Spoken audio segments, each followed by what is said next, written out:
Welcome back to the Project Manga Podcast, where we cover Ayashimon, Sakamoto Days, Mission Yozakura Family, Jujutsu Kaisen, My Hero Academia, and One Piece week to week. Back this week covering Weekly Shonen Jump issue number 17. I'm your host, Eagle. Knox. And joining us once again is our good friend, Axel Blaze. Thanks for coming on the show again. Thanks for having me. It's if there was 1 week to be here, Right. It's this week. It's this one. It's this week. Yes, sir. Well, with that being said, we do want to get into things rather quickly. So, as we always say, please do take a look in that description box where you can find links to any and all of our individual social media accounts, such as Twitter, online communities such as Discord, audio listening platforms to consume the podcast upon, as well as ways to support the podcast, such as our Patreon or our online store. Also, while you're down there, you'll be able to find links to any and all of Axel's stuff. We'll put his Twitter down there and his YouTube page and all that happy stuff. And also, timestamps down there for you to conveniently navigate yourself through the video and avoid spoilers for sections that you're not current in that series or whatever. Yes. And with all that being said, what a fantastic weekend jump. All 6 books. All six. Okay, this will be a good one. This will be a big one. Couple bangers. Yeah. I would say 3. Dude. I would say probably 3 bangers. 3 out of the 6 for sure are like absolute bangers, and you can really call all of them kind of bangers in their own right, you know. Yeah, but there are 3 like monumental, at least one monumental chapter that we're going to be discussing tonight. Yeah. Mm-hmm. Well, with that being said, let's jump right into it, man. Ayashimon, first chapter of the night, chapter 17. Welcome. Yes. Beautiful. And, yes, definitely was a very beautiful chapter. I enjoyed it a lot. Yeah, I like. Especially starting off with. Okay, go ahead, sorry. Oh, I was just gonna say I love how differently Maruo is kind of being handled as like the punching machine, like main character, right? Kakuyuji shows his strength, you know, often obviously punches through everything, and he's kind of like a Mashal or kind of like a Saitama in that way, but he also shows that he really is like still just a human a lot of the times too. Like he can hurt himself with his own strength, and when Maruo punches, you know, the wall that releases all of the water onto Katone, it makes a point to go back and show that hand is like shattered, crushed, bleeding, you know what I mean, all from Maruo, not from him taking an attack or anything like that. He is wildly powerful, but like you still see the damage he takes from his body being pushed past its limits, which is a cool kind of contrast to get surrounded by series like Mashal and One Punch Man and things like that, where they have a similar strategy inside of the main character. Yeah, you get to see a big mentality change from him too, but we can definitely talk about that once we kind of get to it. But right. I was very pleasantly surprised when we got to that point. But yeah, it definitely chapter definitely starts out with a splash. Yeah. I definitely appreciated this. No pun intended, he said.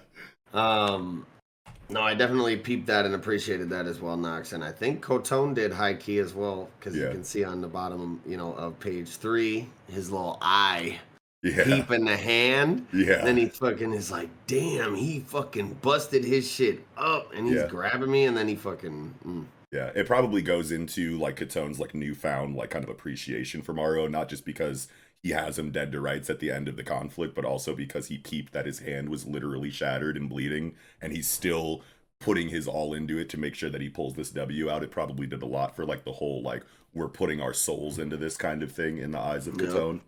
Yeah, so he's probably especially like, okay. Especially for a machismo character like, you know, the archetype that Katone is. Yeah. He definitely, you know, would respect seeing something like that. He's type like, shit. Okay, you got some grit. Yeah. I respect you. Like, all right, kid. Okay. I did have one complaint, though, with that scene. I had one complaint. So the technique that Katone used was called full speed Tiger Soul Dash. Yeah. Full speed. Like, it's like this, like, flashy, like, ha, ha, ha, ha, like, moving back, like, really fast. And dodging just, like, water drops. Thinking of like, the speed and the distance that he covered, and Maruo, who is not exactly fast and like Right. more or less just has like the propulsion of the water to grab him. Right. I'm just like, you're really calling this your full speed Tiger Soul Dash, and that's the distance that you were able to get Yeah. despite your power? Like, Yeah. again, I appreciate like the full action and whatnot. Yeah. I'm just thinking to myself, like, you're really gonna call this your full speed attack if Yeah. like you didn't even make it like Past the water 10 feet from the fountain? Yeah, you'd think he'd want to go like straight back instead of doing all of this like extra side to side, you know, kind of like football warm up style, you know, dodging or whatever. So I guess I feel you on that. It looks cool on the page, but it's just like practically you're like, wait a minute. I think it's not necessarily like his top full speed per se, so much as like the fastest he can go with this style of movement, which is like it's specified like as a tiger kind of type dash where he is doing the tap tap tap. Like Nox said, to like you can really specifically see these kind of droplets that he's dodging. Yeah. Trying his best to really get away from it. Right. Which he would have. Yeah. If Maruo didn't grab him, you know. Yeah, I'm trying to think of like why he wouldn't just like go straight back to dodge the water. I feel like it could have a similar effect.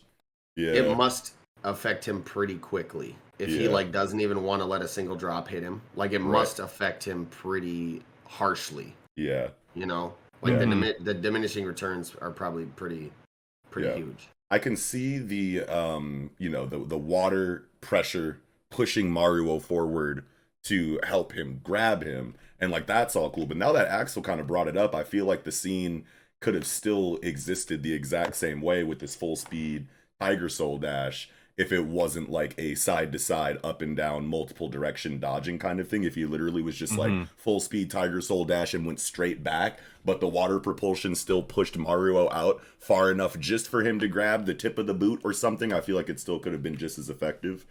But yeah, now that Axel kind of pointed it out, it does seem like there are maybe extra movements. I'm trying to think as to why Katone would just because it looks cool. Maybe it looks cool on the page. Yeah, maybe also because he's trying to stay close to Maruo, like after dodging all of this water. He's trying to flex because that's a part of his character to show off. He's also trying to stay closer to Maruo so that he can just finish Maruo directly after dodging the water. Could possibly be what his thought process was without like internal monologue to confirm that, though it seems kind of stretchy. But I'm just trying to make it make more sense now that now that Axel has pointed out just calling it full speed. Yeah. But yeah, no, I feel you on that though. But yeah, definitely something to think about. Yeah. But he gets back his movement here in this double spread, and I'm having a hard time telling which exactly way he's jumping. You know. Sure. I don't know. Can you guys track it? Is like in the double page spread? On 2 and 3, when he's doing the full speed Tiger Soul Dash. Yeah, I can see him initially. Go ahead, Axel. Given that we read from right to left, I was just kind of interpreting it as he was like dodging to the right first and then zigged over to the left and then further back. Sure. Yeah. But I don't know. I'm looking down deeper into like the depth of the image, and I think his first movement is that one like in the at the very like center of the explosion where you can barely that's see him jumping backward. Yep. So that's him jumping backward. Then I think he lands in that on second the right after image. Position. Well, I was thinking that he lands because like it's a similar quality of drawing. His first leaping back drawing, and then him kind of in the Spider-Man pose to the left, and then him going into the right, dodge where it's next to the full speed Tiger Soul Dash text. But then I don't know how he gets to the top left, so that's where it like loses me kind of in the flow of it. Like I felt like I could like read it pretty well with him jumping back, hitting the Spider-Man pose, then going next to the text, and then coming back towards us in the focal or in the most foreground, the bigger drawing of him. But then I look in the top left, and I'm like, I have no idea how he's doing this backflip in the top left based on the movement. But yeah. I'm like, wait a minute, there's an extra drawing here. Yeah, that was my point. Is like it's a little hard to track. Like, yeah, for sure. I mean, we don't got to dwell on. I mean, like either way, we don't really need to track it because it's basically just telling us this dude is moving like lightning fast and he's just all over the place. That's like what the drawing is trying to communicate. But I still feel like we should be able to, if you're going to draw multiple after images, we should be able to follow that movement a little bit better. But whatever. But yeah, he grabs him and he slams him into the ground, and the water splashes on him, and he's like, "Ah, shit, I'm cooked." And then he's like, "I'm not even trying to beat you, bro. Like, I just wanted you to know that I'm not going to lose to you," which was like really cool because it's like, yeah, I could kill you right now, like I've killed everybody else I've gone into a ritual duel with, but like at the end of the day, we are trying to be homies. So like, take this L and let's keep it moving. Let's get this money. And I just loved that. It's where he showed off the mentality change that he had too. So like the fact that he said, our goal is to never lose again, even if they don't win, which is big because when you think of, most action shonen series where they're fighting each other, the shonen protagonists are trying to win pretty much every time. Right. Like he said in a previous chapter, like, oh, like I've already had the one loss that a manga protagonist is supposed to have. Yeah. Like it's not a common mentality in a shonen series to be like, oh, okay, like the important thing is that we just didn't lose. Like more often than not, it's win or lose, and then the protagonist just wins. Yeah. So I thought that it was a huge character progression moment for him because he's growing. Like he's growing past that thought process of, oh, I just have to win every time. So I thought that was great for his character and made me like him more. Finally. That's a good point. I never really thought about it like that when I read this chapter, but that is like a pretty big mentality shift that isn't directly kind of like focused on as a mentality shift. It's just something that you're just supposed to kind of notice. So it's cool when it's not like spelled out that way, and then we get into a situation like this where we're all throwing our takes out and giving our interpretations, and you find those like between the lines kind of things. So good spot. Very good spot. I like the little dream sequence that we get after Maruo loses consciousness.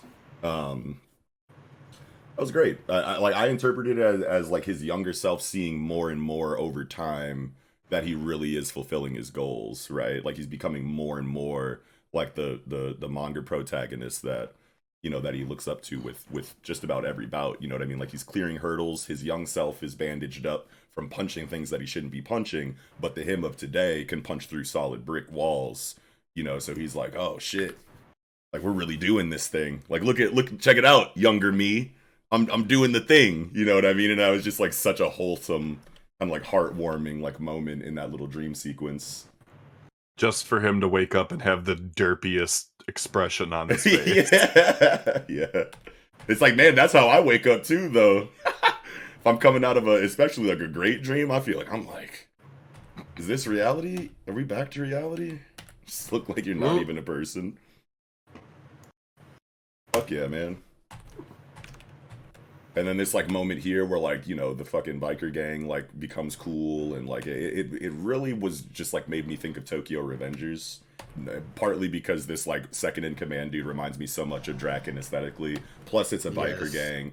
Plus it's like we were initially meant to like not fuck with these people entirely until storytelling, brought us to a point where it's like, okay, we're all cool now and it feels good. It makes sense. These guys have every reason to go from the really hard-boiled, get the fuck out of here, you're nothing to us, we just want Urara because she's like attached to Kyo, and then we're gonna keep it pushing, you guys get the hell out of here, we have no reason to like you or care about you. Then we go into the ritual duel where we're putting our lives on the line against each other. We come out of that essentially in the same kind of vein as like battle buddies that go to war, I want to say. It's like we fought next to each other, we fought against each other, we've done the thing together, and now we understand a little bit more about each other, and we can move forward as constituents, at least in regard to whatever these goals are that they're now kind of sharing. So I like the progression of it on this chapter, or in this chapter.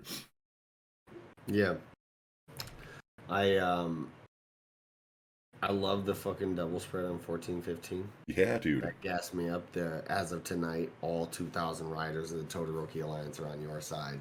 Yes. That panel, like the depth in it, you can see all the headlights going super deep back into the panel, like the flag, Koton's bandana. And I thought it was hilarious that Ten is riding on Waku's bike. Yeah. And like, Waku's hot. Like, he's like...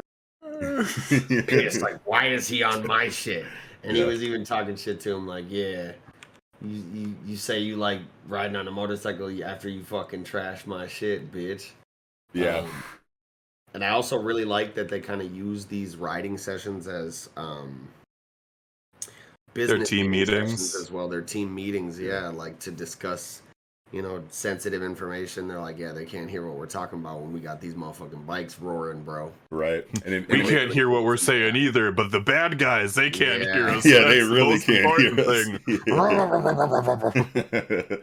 Yeah, no, that's cool. Screaming. It makes me think that line of dialogue made me think about all of the different ways that Ayashimon can use their powers to spy on people. I mean, we got like the tattoo to tattoo communication concept from Urara and Maruo's link, and then outside of that, it's like these Yojutsu and Ayashimon powers are so like vague still and so broad that it's like maybe one of them can just spawn an ear on a wall or something like that, or do some other kind of crazy shit that would make it really hard to pick out someone who is spying on you. Just nip it in the bud, turn the fucking, like, rev the motors all the way up to where, like, no matter where a spy is or what kind of technique they're using to listen in on us, it doesn't really matter.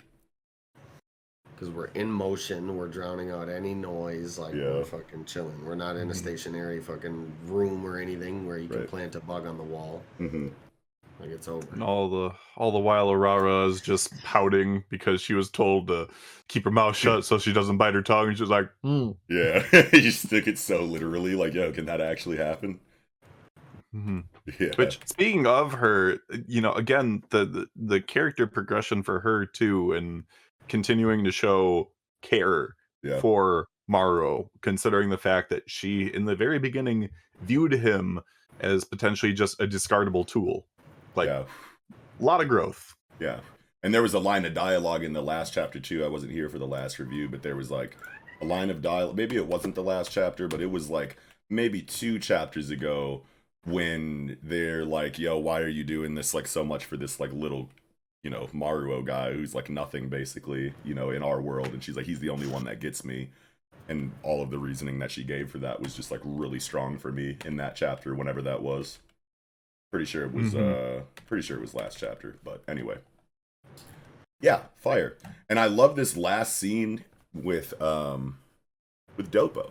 I feel like Kakuyuji is so creative in this scene. He knows how to use his power system in a way that's like cool and interesting, but also like really drives home that like Yakuza, mafia, like organized like crime lord like feel. Like in the Doppo scene, it's like I'm watching Casino or Goodfellas, but everyone has superpowers. And I think that that's like exactly what Kakuyuji is going for in an organized crime concept manga like Ayashimon, and I feel like he's just firing on all cylinders there.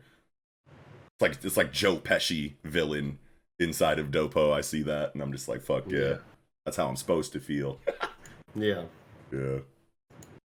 The fact that like he just cuts their jugulars in like just like the matter of like a second, and then immediately freezes the blood splatter, and it's just like, hey, you either stay calm and you'll listen to me, or you're going to bleed out. It's just like, oh my god. Like, what? That's like so cool and creative and scary and like threatening and all at like the same time. Shit. Yeah. Like the fact that he could have just killed them in that instant, and instead is just like, I'm giving you a chance to live.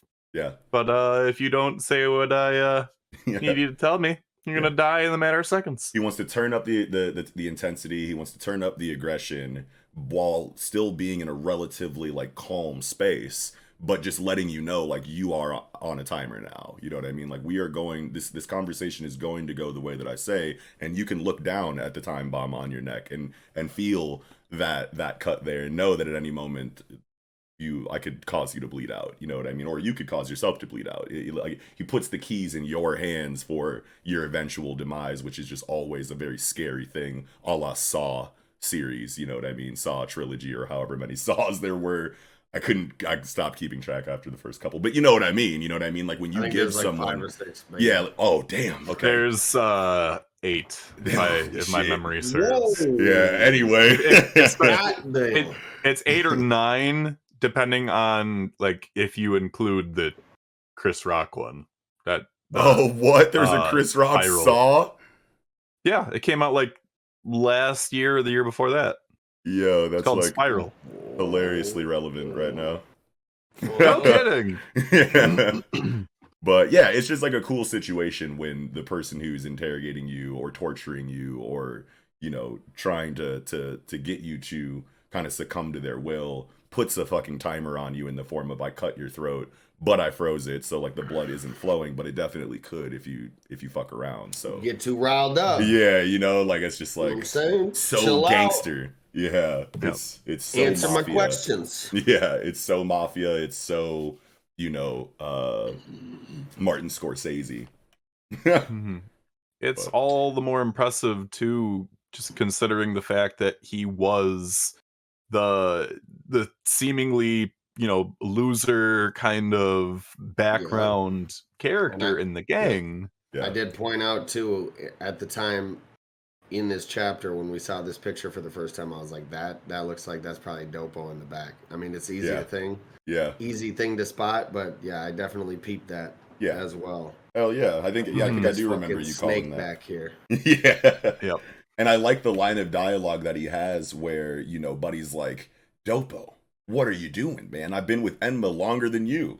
And he's like, yeah, that's all good or whatever, but like merit should outrank, you know, seniority when it comes to this like crazy kind of like power shift, tone shift inside of our syndicate, inside of our underworld. It's like we can't, you know, just base everything that we're doing off of tradition anymore. Like the status quo has literally been flipped on its head, and you need somebody strong to come in and hold the situation together from deteriorating any more than it is. And like, I'm that guy. Yeah, you got me on seniority, but like, are you going to make the moves necessary to like keep things in check and keep us in like whatever kind of situation we want to be in? Things are falling apart at the seams all over the place, and you need a guy like me to keep shit together, is basically what he's saying. And that's really cool because it makes sense for Dopo to say that given his position, but it also is going to let us know, especially with this later line of dialogue, that he's like, the old guard doesn't really fuck with you, G. You know what I mean? Like if you're gonna fuck with the traditions of the Yakuza just because Kyo died and you want to sit in that chair, it's like you got to deal with the other 10,000 members of the syndicate that aren't gonna be really cool with that. So that's going to like create obvious infighting inside of the antagonist side of things, completely separate from the protagonist. So we got like really compelling storytelling later on that doesn't have to rely on Maruo and the Urara gang. But then also that's going to create more depth inside of Dopo's character, because if we do get like a shift to focus on Dopo and how he deals with the underworld now that this shift is happening and people don't like his methods, then that will give greater depth to Dopo, more pathos for him potentially, so that when he is eventually taken out, he can feel like a fully well-rounded final boss villain or act 1 villain or whatever it is he's going to end up being. The more depth, the better, and a situation like this creates that. It's a good catalyst for it, at least. Yeah. It's excited. Yeah. It's very interesting. I mean, like, especially like it just, again, given what happened else in this week, it's very reminiscent of Orochi in One Piece right now. Like, Dopo is the guy that Orochi wanted to be, like the cool, like hard killer kind of guy who rose up the ranks and took control. Also more visually reminds you kind of like of Kisaki from like Tokyo Revengers. So it's I'm very excited to see these flashbacks to see like how we got from point A to point B to point C. So it's always cool to see like how that out with the old, in with the new kind of concept is handled on, you know, a protagonist side of things and an antagonist side of things. Because in the antagonist side of things, it's always taken by force. You're uprooting old traditions to, you know, dominantly take control of it yourself because you have the capabilities to do so. On the protagonist side of things, it's always handled in like a coming of age kind of thing, inherited will, passing down the, you know, passing the torch from whoever had it before, you know, willingly to whoever is going to take it next. But then on the villain side of things, it's just like, nah, this is my shit. Give me that shit. I'm taking it in any kind of shiesty way that I can. So it creates like a really cool, like parallel growth kind of situation from protagonist to antagonist when it's handled that way. And Kaku Yuji will write the shit out of that. You know what I mean? Like he can go dark, he can go deep, he can go poetic, he can go philosophical. So I'm really excited for the future of Ayashimon if it sticks around, obviously. I think it's good. Yeah, I mean, like storytelling wise, I think it's fine. We cannot say 17 chapters in whether it'll stick around because Jump is vicious. Yeah. And they don't care who the fuck you are. Yeah, it's all numbers. Yuji, Masashi Kishimoto. It don't matter who you are, they'll axe your shit if it ain't up to snuff. But I think Yuji Kaku's got it in the bag. I feel really good about it too. Like from storytelling wise, it's like there's not very many complaints that I have about Ayashimon, and definitely not so much to where I think like, oh, I think this shit is gonna get axed. I don't think it's doing everything it needs to do to stay here. You know, but at the end of the day, any like I remember Samurai 8 at least getting a lot of gripe on Twitter about just a lot of different things, and I don't recall seeing anything like that for Ayashimon. I think it's got some pretty good support behind it thus far. I mean, and I was like, I see that Axel's like crawling over there because it's like he looks at those numbers and whatnot, and like Twitter and whatnot. You know me, yeah, this Twitter, is my thing. Yeah, and like Twitter and shit is a representation of like the Western reception of something, which has very little to do with whether or not a series gets axed over in Japan. That's the thing. It's very reminiscent right now of Red Hood or Phantom Seer in that, yes, it's got a lot of positive reception in the West, but in Japan, it's potentially another story. Like, yes, we've seen a bunch of fan art and whatnot. Like we've seen engagement, but that hasn't necessarily reflected in the magazine itself. Its whole batch of 3 series of It, Shugamaru, and Duran have been the bottom 3 gang for a month and a half now, if not longer. Yikes. And bottom 3s, it's not a be all end all. Pretty much any series in the magazine outside of One Piece, MHA, and JJK has made an appearance in the bottom 3 at a given point in time in like the last year or two. But when you're consistently down there like that, that's not a good thing. Right. The weird thing is, like, both Ayashimon and Duran got a color page outside of their guaranteed color pages for a new series. And that's something that hasn't been a thing for several new series prior to this point. Yeah, Red Hood never got a second color page. P6 didn't get one until its sales surprised everybody, and then all of it, like, P6 is on a freaking 3 color page just like chain over the span of 8 chapters. Nice. Whereas again, the Ayashimon group have just stayed in the bottom 3 in that time. There has been no kind of movement, no other kind of engagement. And like, it had decent sales for a new series. It didn't necessarily have decent sales numbers considering this was a guy that came off of I'm going to say mildly successful, because we can say Hell's Paradise was mildly rather than highly successful, since most people didn't know about it until it was ending. Right. And it's got an anime coming out soon, which is going to be contentious. And yet, despite all that, like, the numbers were, as low as they were. So Duran and Shugamaru get their, volumes in a couple days here. We'll see how that translates, but I got my fingers crossed for Ayashimon, bro. I do too. I'm on a realistic side of things, because literally any new series is already starting with its hands on the cliff edge, given how full the magazine is right now.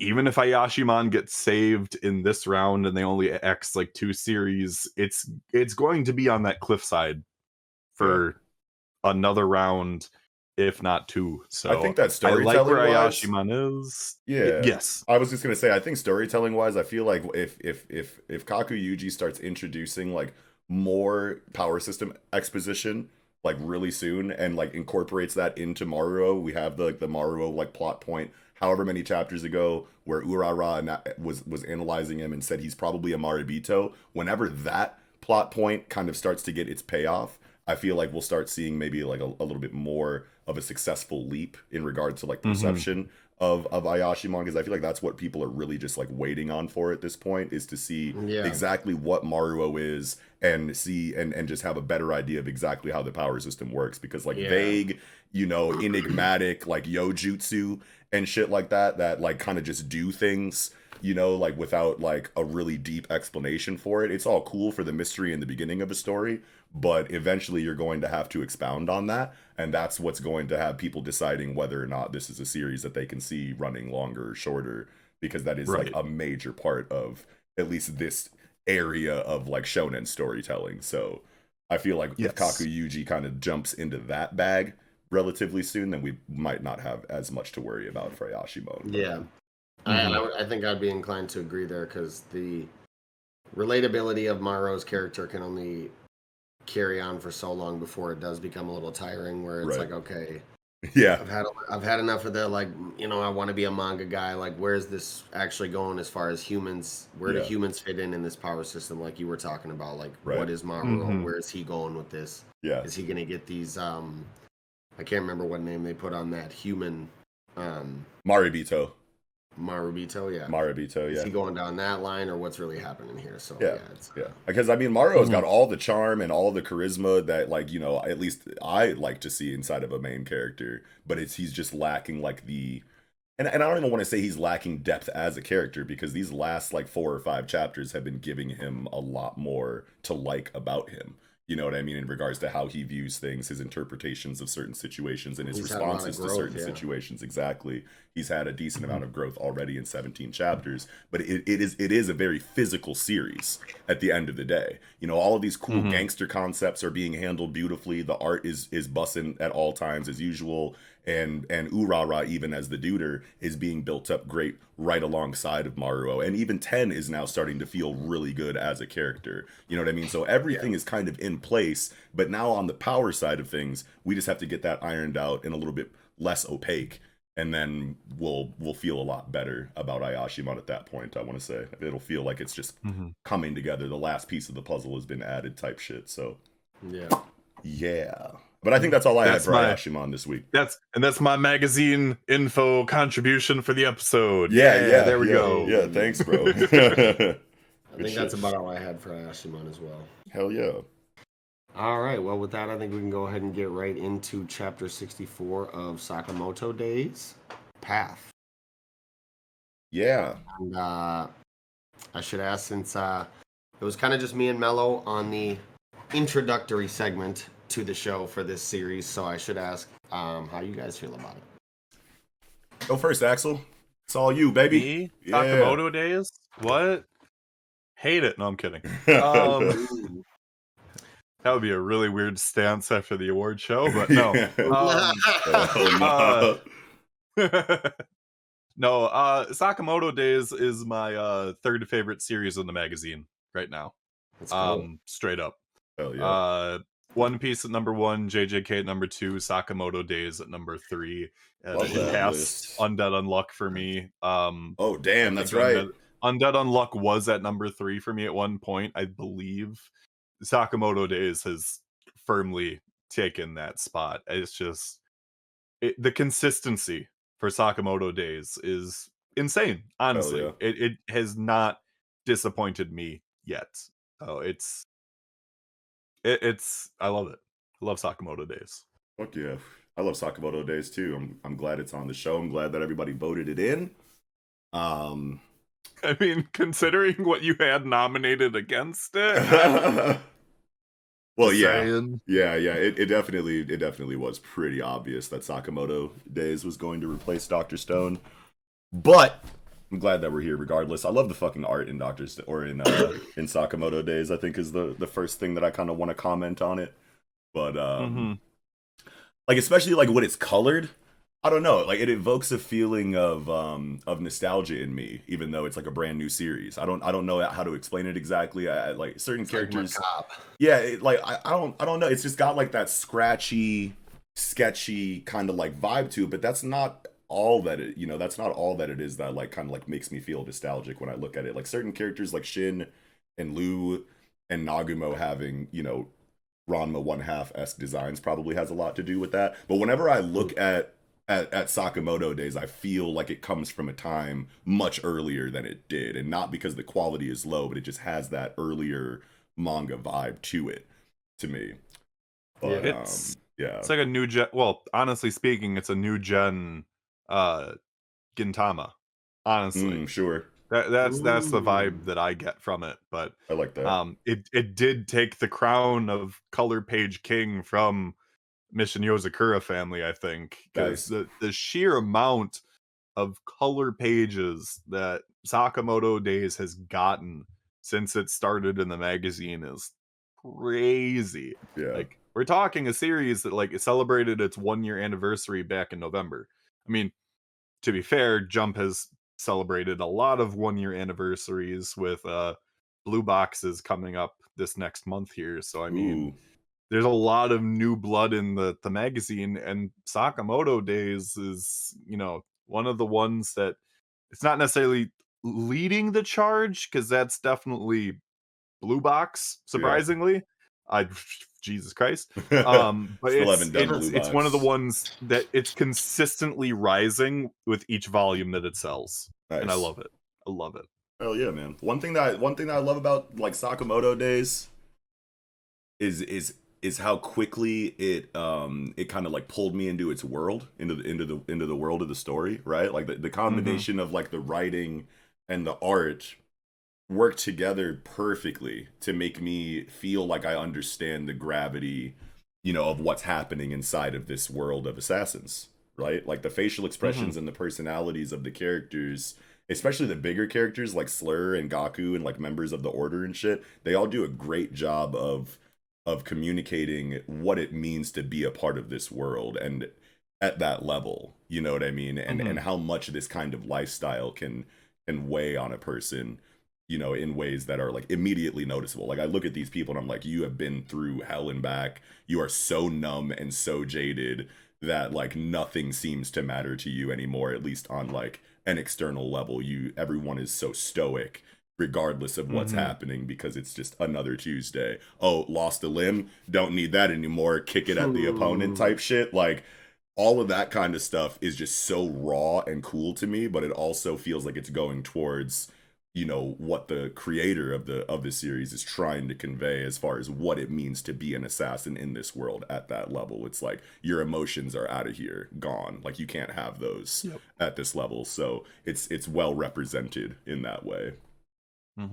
And in my opinion, it has the best choreography in Jump right now. I love that too. You know what I mean? Plain and simple. Yeah, it's hard to say that when you have a series like Jujutsu Kaisen, you know, going on 200 chapters with Sakamoto Days, you know, chilling here like right around, you know, the 60, 70 chapter mark. But like the proof is in the pudding, fam. You know what I mean? I don't know if I'm ready to agree just yet, but like, man, another reread, one more arc of Sakamoto Days, and I might be there with you, bro. If nothing else, and again, it's the consistency that's got it for me. Like it's a consistent thing of just well done fight choreography week after week after week after week. And I'm not saying that like there aren't other series that reach potentially higher peaks in a given chapter, right? But like Sakamoto Days just has it consistently. And even in this week's chapter, it had one like specifically towards the beginning of the chapter that like you could feel the weight of the things going on. So yeah, the artist has a very dynamic approach to their action. It definitely feels like movie quality. Like I'm looking at like moving like movie storyboards almost. You know what I mean? It's got a great great grasp of like depth and dynamic positioning and poses and perspectives, and the page turn factor is what really gets it for Sakamoto Days. I want to say like it's the page turn into crazy in your face panel breaking over the gutter movement that is just so well represented in screen tones and shading and, you know, stipples and cross hatching. It all just comes together to really convey movement and impact in a way that I feel like is very different than anything else that's ongoing right now. It's really hard to put my finger on exactly what it is about Sakamoto Days that makes it stand out on the choreography side of things. So it's just a lot easier for me to say it's a combination of everything that the art is doing in tandem, simultaneously, that makes it stand out. So Yeah. Love Sakamoto Days. So glad I it's wonder here. how much harder it was to do like over the panel, over the gutter movement like that back before you could just kind of have this computer generated image where you would just kind of over where everything's lay on it over a layers. preset layer. Yeah, you can Like, it literally had to just have been a move nightmare. characters wherever Hand you need drawing them. that, like set all the panels, Yeah, perfect positioning, because if anything's positioned wrong, then where you're gonna draw this guy is just off that slight. Yeah.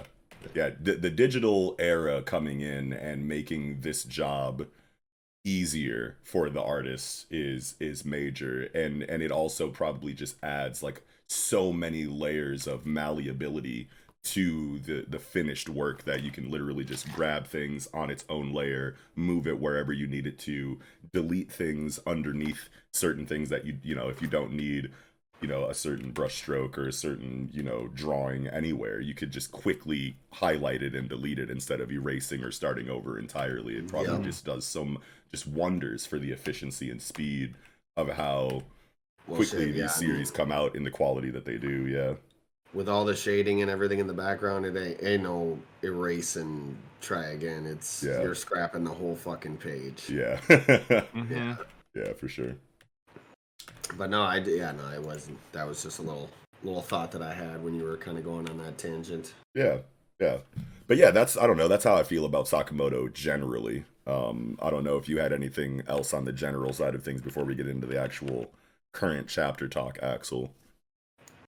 I wouldn't necessarily say so. Other than just saying that you can tell that it is like being successful. You can tell on several fronts, given its magazine, you know, like reception, given the sales that it has.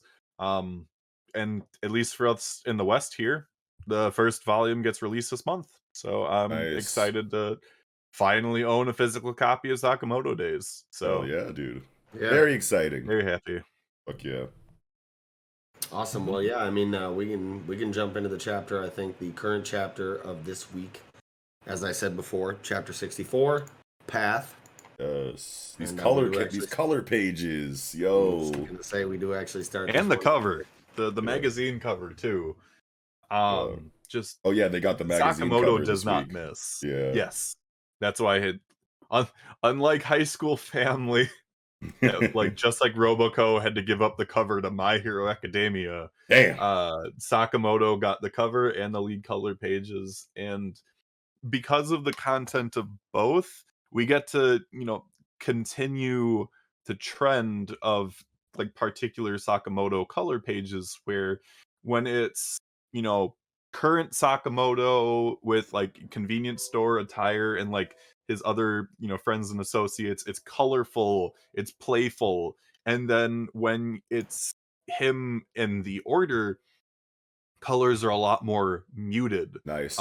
Just with the more serious tone, and it's great seeing that duality between like the colorful and playful cover compared to the just stone cold badass order color pages that we got for this chapter. And they're just like, oh well, we revealed the face of another one a couple chapters ago. In he goes. That's a great spot, because if you look at like, you know, color spreads like the one where it's like chunky Sakamoto, Shin, and Lou on the back of that like motorcycle, you know, or whatever, moped, whatever, then they're driving through the city, very bright, vibrant yellows and greens and blues and reds, you know, really creating that warm, nostalgic feeling that I was kind of talking about a little bit earlier. And then it almost kind of like Dragon Ball covers is kind of like, you know, a similar vibe that I get when I think about the one that I'm referencing right now, where they're all on the motorcycle outside. But then this spread with the order, you know what I mean, and skinny, you know, GQ Sakamoto, it's like it's a lot darker, it's a lot, you know, less inviting, I guess I should say, than the others. That's a good spot. I never noticed that. Well, when you've been reading Sakamoto Days weekly like I have from the get-go. That's right. You'll pick up on those things a lot easier. Yeah, because I fucking burned through this shit like in like, you know, half a day, you know, like day before the award show and shit. So I definitely didn't have time to like sit and think about, you know, certain works of art inside of the series for a whole week. You know what I mean? I just kind of like got it and then kept it moving, you know? So yeah. But I love this chapter, man. I think the situation is like so cool with this exam. I love this girl with the like schoolgirl like ish outfit and like the long like double ponytail situation. Her weapon is so fucking crazy. This like shotgun axe. I was trying to think of like what it reminded me of, and I eventually came to Power Rangers, dude. Black Power Ranger and like Mighty Morphin had the fucking battle axe that turned into the gun, and when it turned into the gun, it had the fucking axe head like in the bayonet position on the gun, and like really kind of like, you know, has this exact aesthetic almost. And I was like, damn, there's more of that nostalgic feel that Sakamoto kind of gives me, man. Like fucking Black Ranger Mastodon axe gun in this bitch. I was like, fuck yeah. It's so interesting seeing these like specialized personality characters interacting with each other in this team setting. Like it's obviously like we already know that they're a bunch of oddballs from the plane fight, but like seeing them work together or working against each other to get each other's tails is just so interesting. Like the dynamic of Seiba fighting the Axe Girl Toromaru, like just like the idiosyncrasies like between the characters. Like Seiba is just like, I don't want to go through the water, I don't want to get wet again, and then he's just like, you're weird, you're a weirdo for having an obsession with a doll, and you're just weird, and you don't have a real life. And then she's just like, I'm going Himiko Toga on you now. Yeah. I think the situation with the tails that they have to grab, like the capture the flag kind of like flag football style situation that we have here, just like makes the situation more intense, because you know that you don't have to kill anyone in order to win, but you know that these people aren't going to care about that. So every time a life is taken in the pursuit of trying to win this game, you have that in the back of your head, like, but you didn't need to do that. You know what I mean? So it just like makes it a little bit like darker, I guess, for me, or a little bit deeper in that way. It's like, damn, these people really want to kill you, even when they don't have to, type shit. Like as Toromaru literally swings in with her axe, the like again the weight of that impact, like the positioning of everybody in that double page spread is just, it's such a great entrance for her into this chapter. Yes. And it also makes you legitimately wonder with like the comment that she made towards Shin. She was just like, wow, you dodged that, you must be clairvoyant. And it's just like, yeah, it's like, did you really figure that out, or are you just like so full of yourself that you think that you can't be dodged unless someone has clairvoyant superpowers? And like, so we haven't seen anything done by Kaji yet, who is the other recommended guy that is on Shin's team.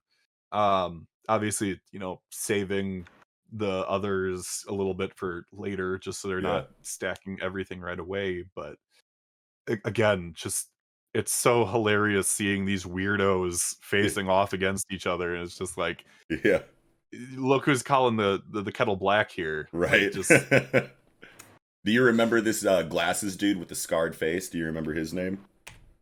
I don't think it matters. No. I know that they're the yellow team. At least. Okay. And then I did not care enough to like remember their names. Like I went to the chapter with their names, but I was just like, he's not gonna make it anyway. Exactly. I'm not gonna bother. The reason why I brought him up is because his design was just like, so like his design, just him as a character existing in this exam phase, just like does so much for that like nostalgic trigger that I've been bringing up during this segment, because he looks like a background character in a Togashi exam arc. You know what I mean? Like Genkai, you know, the training arc, or the culling game almost kind of like situation in the Genkai arc of Yu Yu Hakusho, when they're trying to fight each other to find out who's going to be trained by Genkai. I feel like I could see that guy in the background if I looked hard enough. Absolutely. Or you know, or in the hunter exam, just like a random hunter exam, you know, entrant. You know what I mean? It Sitting in really, the back just analyzing people pushing his glasses up yeah, like, We yeah, all came here knowing that we could die, yeah. He and looks now like you it's shall for my right. pursuit of power. Yeah, he looks like a Togashi character straight up, and it just like adds to that nostalgic vibe. Like I feel like I'm reading the Hunter exam or something. I gotta give his team props because like Sakamoto himself said, damn, like this net is like just really buried in like deep. So like Yeah, it's impressive to me. Again, like all of these guys are professionals. And like the fact that they were able to lay down like this trap that is this strong in the time that they've been given so far against Sakamoto himself, who apparently has a weapons grade apron that's just able to, take a bunch of explosives and whatnot, I guess. yeah, I shouldn't be surprised at this point. right. But like the fact man's that is it equipped. is delaying him as much as it is, like these Yeah, guys are professionals. yeah. They're gonna They be know what they're fodder, doing. as Yeah, we're seeing later on in this chapter. right. But like But even as it's fodder, the still impressive. competent levels, are really high for fodder, and I love that kind Yes. of dynamic. They in a story like survived this. a Yeah, plane crash. right. They lived. Like that in and of itself is Yeah, just like, well, we fell out of a plane and we lived. yeah. All right.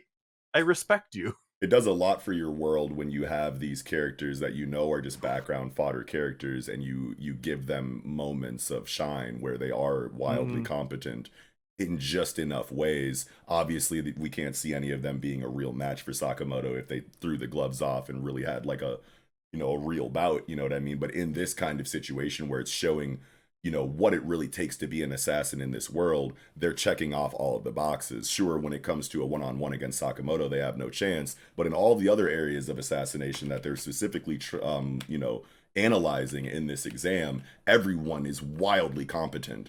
You know what I mean? And like that does a lot for your world when you give background fodder characters that much relevance before they're taken out of the story. Yeah. Oh yeah. And this one lady, this new girl, the one that's like, skittish, timid, brand new assassin that has like latent assassin abilities that even they're not aware of. I love this character. Akira. Yeah, Akira. So that's the thing that it's clear that she is aware of it. Sure. Because like this is like based on her behavior and whatnot, this is something that she has done before. Like the only reason why she even let the switch flip is because like I don't want my friends to die. I can't let them die. I gotta I'm the only one that can do something. Yeah. But she also says that whenever it's time to do something, if she looks in the eyes of her opponent, she can't move. Even if her friends aren't like involved. It's like a stage fright kind of thing. I think she's like the descendant of a high level like movement ability, because like on like last chapter we got the hint at the fact that the butterflies obviously meant something to her. Yeah. In this chapter we get the page 15 panel of her kind of flashing back to a mentor or somebody, important to her. And then the bottom left panel, the last panel of page 15, before she activates, is a butterfly. Yeah. And then she does the movement, technique. You know what I'm saying? And it's I don't know that it's kind of necessarily unpredictable movement. I don't know. I'm just kind of tailing this off the fact that she activated when the dude was about to swat the butterfly or touch its wings. Yeah. So I'm thinking the butterflies mean something to her and could mean something to this movement technique that she's clearly like learned. And I think it has been hinted at that she does knowingly do the technique. I don't know. Sure. I think it's more eye-based though, is my thing. Because especially since like she then mentions that like she sees the path. Like I think it is something that is eye-based. The fact that like she can see where she needs to go, where she needs to hit on the body. At the very least, the way that it can tie into butterflies in that regard is the fact that a butterfly does have compound eyes. So whether or not that is, the connection that is kind of made for that, who knows? But I think it's more eye based, but I could be wrong. Obviously, we're gonna see very soon here what that entails, because it dropped. They dropped one hell of a bomb. In terms of who she learned from and who she is. Right. Another member of the order that Sakamoto goes like way back with. And the reason why that I kind of positioned, my initial analysis of this Akira character the way that I did is because her externally being very timid and very, shy when it comes to this assassin stuff, like she clearly like stands out as an examee in this situation, because she clearly like has the least experience actually killing people and the least experience, in these kind of situations, I want to say. And maybe the way that I guess the way that I interpreted it is that maybe she did learn all of these assassination techniques, but under a different kind of like guise, I want to say. Like maybe her teacher taught her these, assassin techniques, but was having her apply them in things that weren't actually, relevant to assassination. And now that she's in these situations where those, that training, makes sense to come out of her, it feels almost unconscious that she's able to apply it in these situations the way that she did. It almost feels like she kind of blacks out when she attacks this glasses dude the way that she kind of did. You know what I mean? Like almost like it was like a my body moved before I could tell it to kind of situation. But that contradicts the way that she's been kind of carrying herself since her character's introduction. So it makes me think that, yes, she was trained as an assassin, but wasn't told this is assassination training. You're doing other more mundane things the way an assassin would. And now you're in this situation for one reason or another where you are going to this, training camp to become an assassin, all completely separate, maybe in her mind, from like her initial training with this order, agent or whatever. Akako or Akao. There we go. Akao. Yeah. Like I think it's something deep, and layered like that, to where it's like, yeah, here's how you move, here's how you snatch things, here's how you, behave as an assassin, but we're fucking like gardening or something. You know what I mean? So that if for some, I don't want to just push you into the assassin. I don't want to push you into the assassin world, but I'm giving you the keys in case you find yourself in a pinch. You can unconsciously activate these things and go, oh, I know what to do actually because of Akao.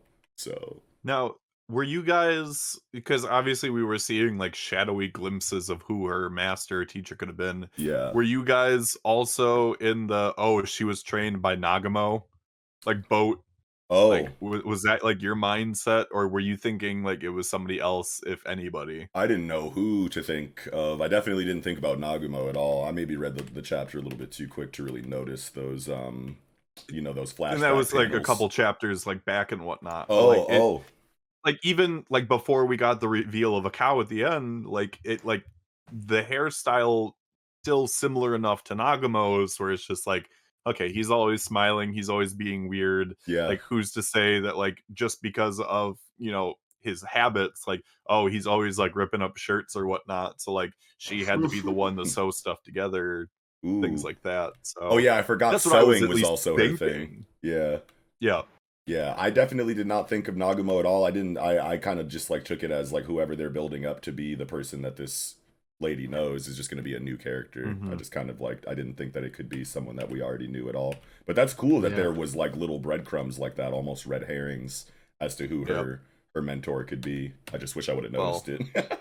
At this point though, just knowing what we know about the characters' ages, because Sakamoto is only like 26 or 27. He's not actually that old. I'm thinking that Akao is Akira's older sister. Just because she's too old, obviously, to be her daughter. Right. Especially if like the three of them, like Akao, Sakamoto, and Nagumo, were all around the same age when they went into the school together. Yeah. So I'm thinking that they're sisters, just because, just based on age, it would not make sense for it to be a parent daughter Right. relationship. And they do look rather similar to each other. Like they have the same color, like eyes. It seems like they have a very similar, messiness to their hair. You know what I mean? So I could definitely see that connection. It could also be a situation where, since the difference in their age leans more to like the peer or sister side of things, it could be, it could literally be a situation like my family was murdered and this chick was just there and like took me in, like kind of situation. They're not blood related or biologically related in any way, even though they look very similar to each other. It could also, even though I subscribe more to the idea that they are related, just want to throw that out there. Yeah, blood related. Yeah, it could also be a situation where maybe she styled herself after a cow after being taken in, or something like that, as like a role model, like, idol kind of situation. Yeah, that could definitely be some. I mean, I guess, but at the same time, like, would Sakamoto make that connection of, oh, what's your family name, if it wasn't the fact of, oh, you look similar and you have a similar technique? Yeah, I guess you're totally right. I guess I like completely was not considering that line of dialogue at all. So, yeah. Like, I mean, like, most people aren't going to be like, oh, you must be the adoptive daughter of whatever family kind of thing. Like, just, again, he went to freaking school with a cow. Like, Unless we get information that in this line of business, if you are orphaned or something like that and get taken under the wing of, a well-known or relatively notorious assassin, you just take the family name of that character.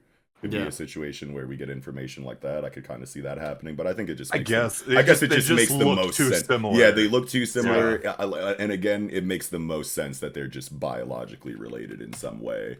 So I subscribe. Could be a Yozakura family type situation, where you marry into it. But sure. I think the similarity in aesthetic between the two characters definitely indicates something. Yeah, Sisters is good. Sisters is good. I like that. Cousins, I want to know. Cousins, I feel like would be a way to kind of, because it's just so obvious. Like now, almost that I'm looking at it, it's like, man, they're definitely related in either a mother-daughter or sister kind of way. Could be cool if they were like mother-daughter. Just doesn't make sense. Mother-daughter doesn't make sense. Sister does, but it would be cool to kind of be like, you thought you knew, but they're actually like cousins or something. Cousins. Yeah, could be something like that. But anyway. I do want to know what her tattoo means. Yeah. Like what the significance of that was. Because I was just like, okay. I mean, it kind of looks like Orion, but it's a little too simplified. I mean, like you could argue that it's a simplified butterfly, but I'm guessing. Oh, that's a butterfly for sure. It's a very simple one though, because we're talking like dots and lines. Yeah. So like. But I mean, shape-wise, it's all there. Like whether it's minimalist or elaborate, like that looks like a butterfly, and butterflies. It could be in relation to the whole path idea too. Ooh, yeah, honestly. It could all be working together, like to represent a bigger thing. It doesn't have to be one or the other. It could totally just be the path situation and the butterfly situation all in one design. I like that a lot. I think. I was looking at it too, and I was like, "Is that a constellation that I'm just like not, familiar with?" It looked like Orion to me, but I who knows? Yeah, no, I like the butterfly idea a lot better. I think I'm sticking with that until it's confirmed or denied. Yeah. Fuck yeah! Wildly interesting Sakamoto Days chapter though. Yeah, I think that's probably about all I had for it. Yeah, I think I'm good too. Actually, I guess the one thing I'm curious to see how, if at all, Sakamoto is able to save the guy from the yellow team, since like he is on the brink of death if nothing is done for him. Oh yeah, I'm curious to see. Yeah. Yes, I'm very curious to see if either she has a technique to get them out of it, if he has it, or completely out of left field, Killer Baby is just like, I got this, guys, and like he's just like the most amazing medic out of nowhere. It's like, give Killer Baby Kill Baby, medic. And aren't there a couple other characters that are kind of just like looming around the situation too? You never know. There are two other guys from the yellow team that are not incapacitated, and given what they just saw, they might just surrender their belts I just can because see, they don't want to die. I can see that, and I can also see like one of those two members being a really high tier medic as well, because this dude seems very calculated and brooding and forward thinking. So I could see him. I don't remember how the teams were chosen. I don't know if it was random or if you chose them. Random draw. Random draw. Okay. I was gonna say if it wasn't a random draw, then I could see this guy specifically choosing a really cold-blooded medic to have on his team in case the situation really did go haywire. But if it's random, then I guess we kind of just have to let Jesus take the wheel and see who's got the medical prowess to get him out of this situation. I have no more guesses. He might just be like, yeah, he might just bleed out and die. That would be fucking crazy. But I feel like Sakamoto Days is really trying to drive home the point of, yes, random deaths can occur, but if someone takes a really big hit and we're choosing to focus on how big that hit was, they'll probably survive. If Sakamoto is involved, if Sakamoto is now involved, has that mentality of I'm not going to let anyone die. Whereas if it's somebody that's order related or slurs team or whatever, then death is a completely acceptable thing. But like, considering Sakamoto was involved, he's not gonna let this guy die without a fight. If he can help it, he's gonna hold you down. I like that. Hell yeah. He definitely did hop right into action. He's like, hey, wait a minute. Well, chill. Whoa, hey, yo. We don't do that here. That's my last thought. Excited for the next chapter. Oh yeah. Yes. Well, with that, I think we can go ahead and jump right into chapter 123 of Mission Yozakura Family. Spy Association President Kai Izumo. Fire. This is my first time speaking on Mission Yozakura Family on this podcast too. Nice. Oh, really? Yeah. This is my first time on since you added it. Yeah, how do you feel about the chapter? Take the wheel. You take point, bro. I loved a lot of the parallels in this chapter. It's it's funny to me how brother and sister are so consistent with having this soft spot for a orphan from a car accident. Considering that is the exact same thing that has happened, although Taiyo and Izumo have scars on opposite eyes. Shit! Which is an interesting little detail there. We definitely talked about it on the show last week. Or, I don't know. Last time I know, Mello, you and I talked about it, Knox, where they're almost exact opposites of each other in every single way, like aesthetically and otherwise. Like, except for their backstory, which is obviously very similar. But, like, like the total white aesthetic with Izumo, total black aesthetic with Taiyo, scars on opposing sides, backstory hella similar. Somebody definitely did point out in the live reaction chat from my live reaction on Twitch that, like, I literally just lost my fucking train of thought. That Mutsumi and Kyoichiro are literally like the same. Like, Taiyo is to Mutsumi what Izumo is to Kyoichiro, and that's basically what you were just getting at. Axel. Which and I will say this now, like, honestly speaking, just based on the dynamic that they had in that chapter, it would not be surprising to me if it was more than just a friendship between those two. I was thinking if there was more of a romantic dynamic, like, between them. And obviously, you know, depending on the series, there are like other people that can argue like for or against pairings and shippings like that, but like just given the facial expressions that they had, the softness that there was in certain moments that they had together, like, you could tell that they like genuinely care about each other. Fuck yeah. And whether there is more to that, obviously we'll have to wait and see if it even is, you know, developed or not. Because we have seen various relationships and like different shapes and whatnot of relationship dynamics with other people. So, maybe Gondaira is like, you know what? Yeah. These guys are just that unspoken pair that actually is more than what they are. I like that, dude, because it's like I turned this page onto page 6, and I was like, oh, what is this scene going on here? I definitely had like those like thoughts, but I guess I just chalked it up to just like, manga. You know what I mean? Like Japanese storytelling like creates these kind of situations pretty often, and it doesn't necessarily mean anything when it happens. But like, I like the situation you guys are bringing up right now. I think that that's such a cool layer to all this. It was when they were at the shooting range that literally that was that moment. It was just like, there's a lot more to this.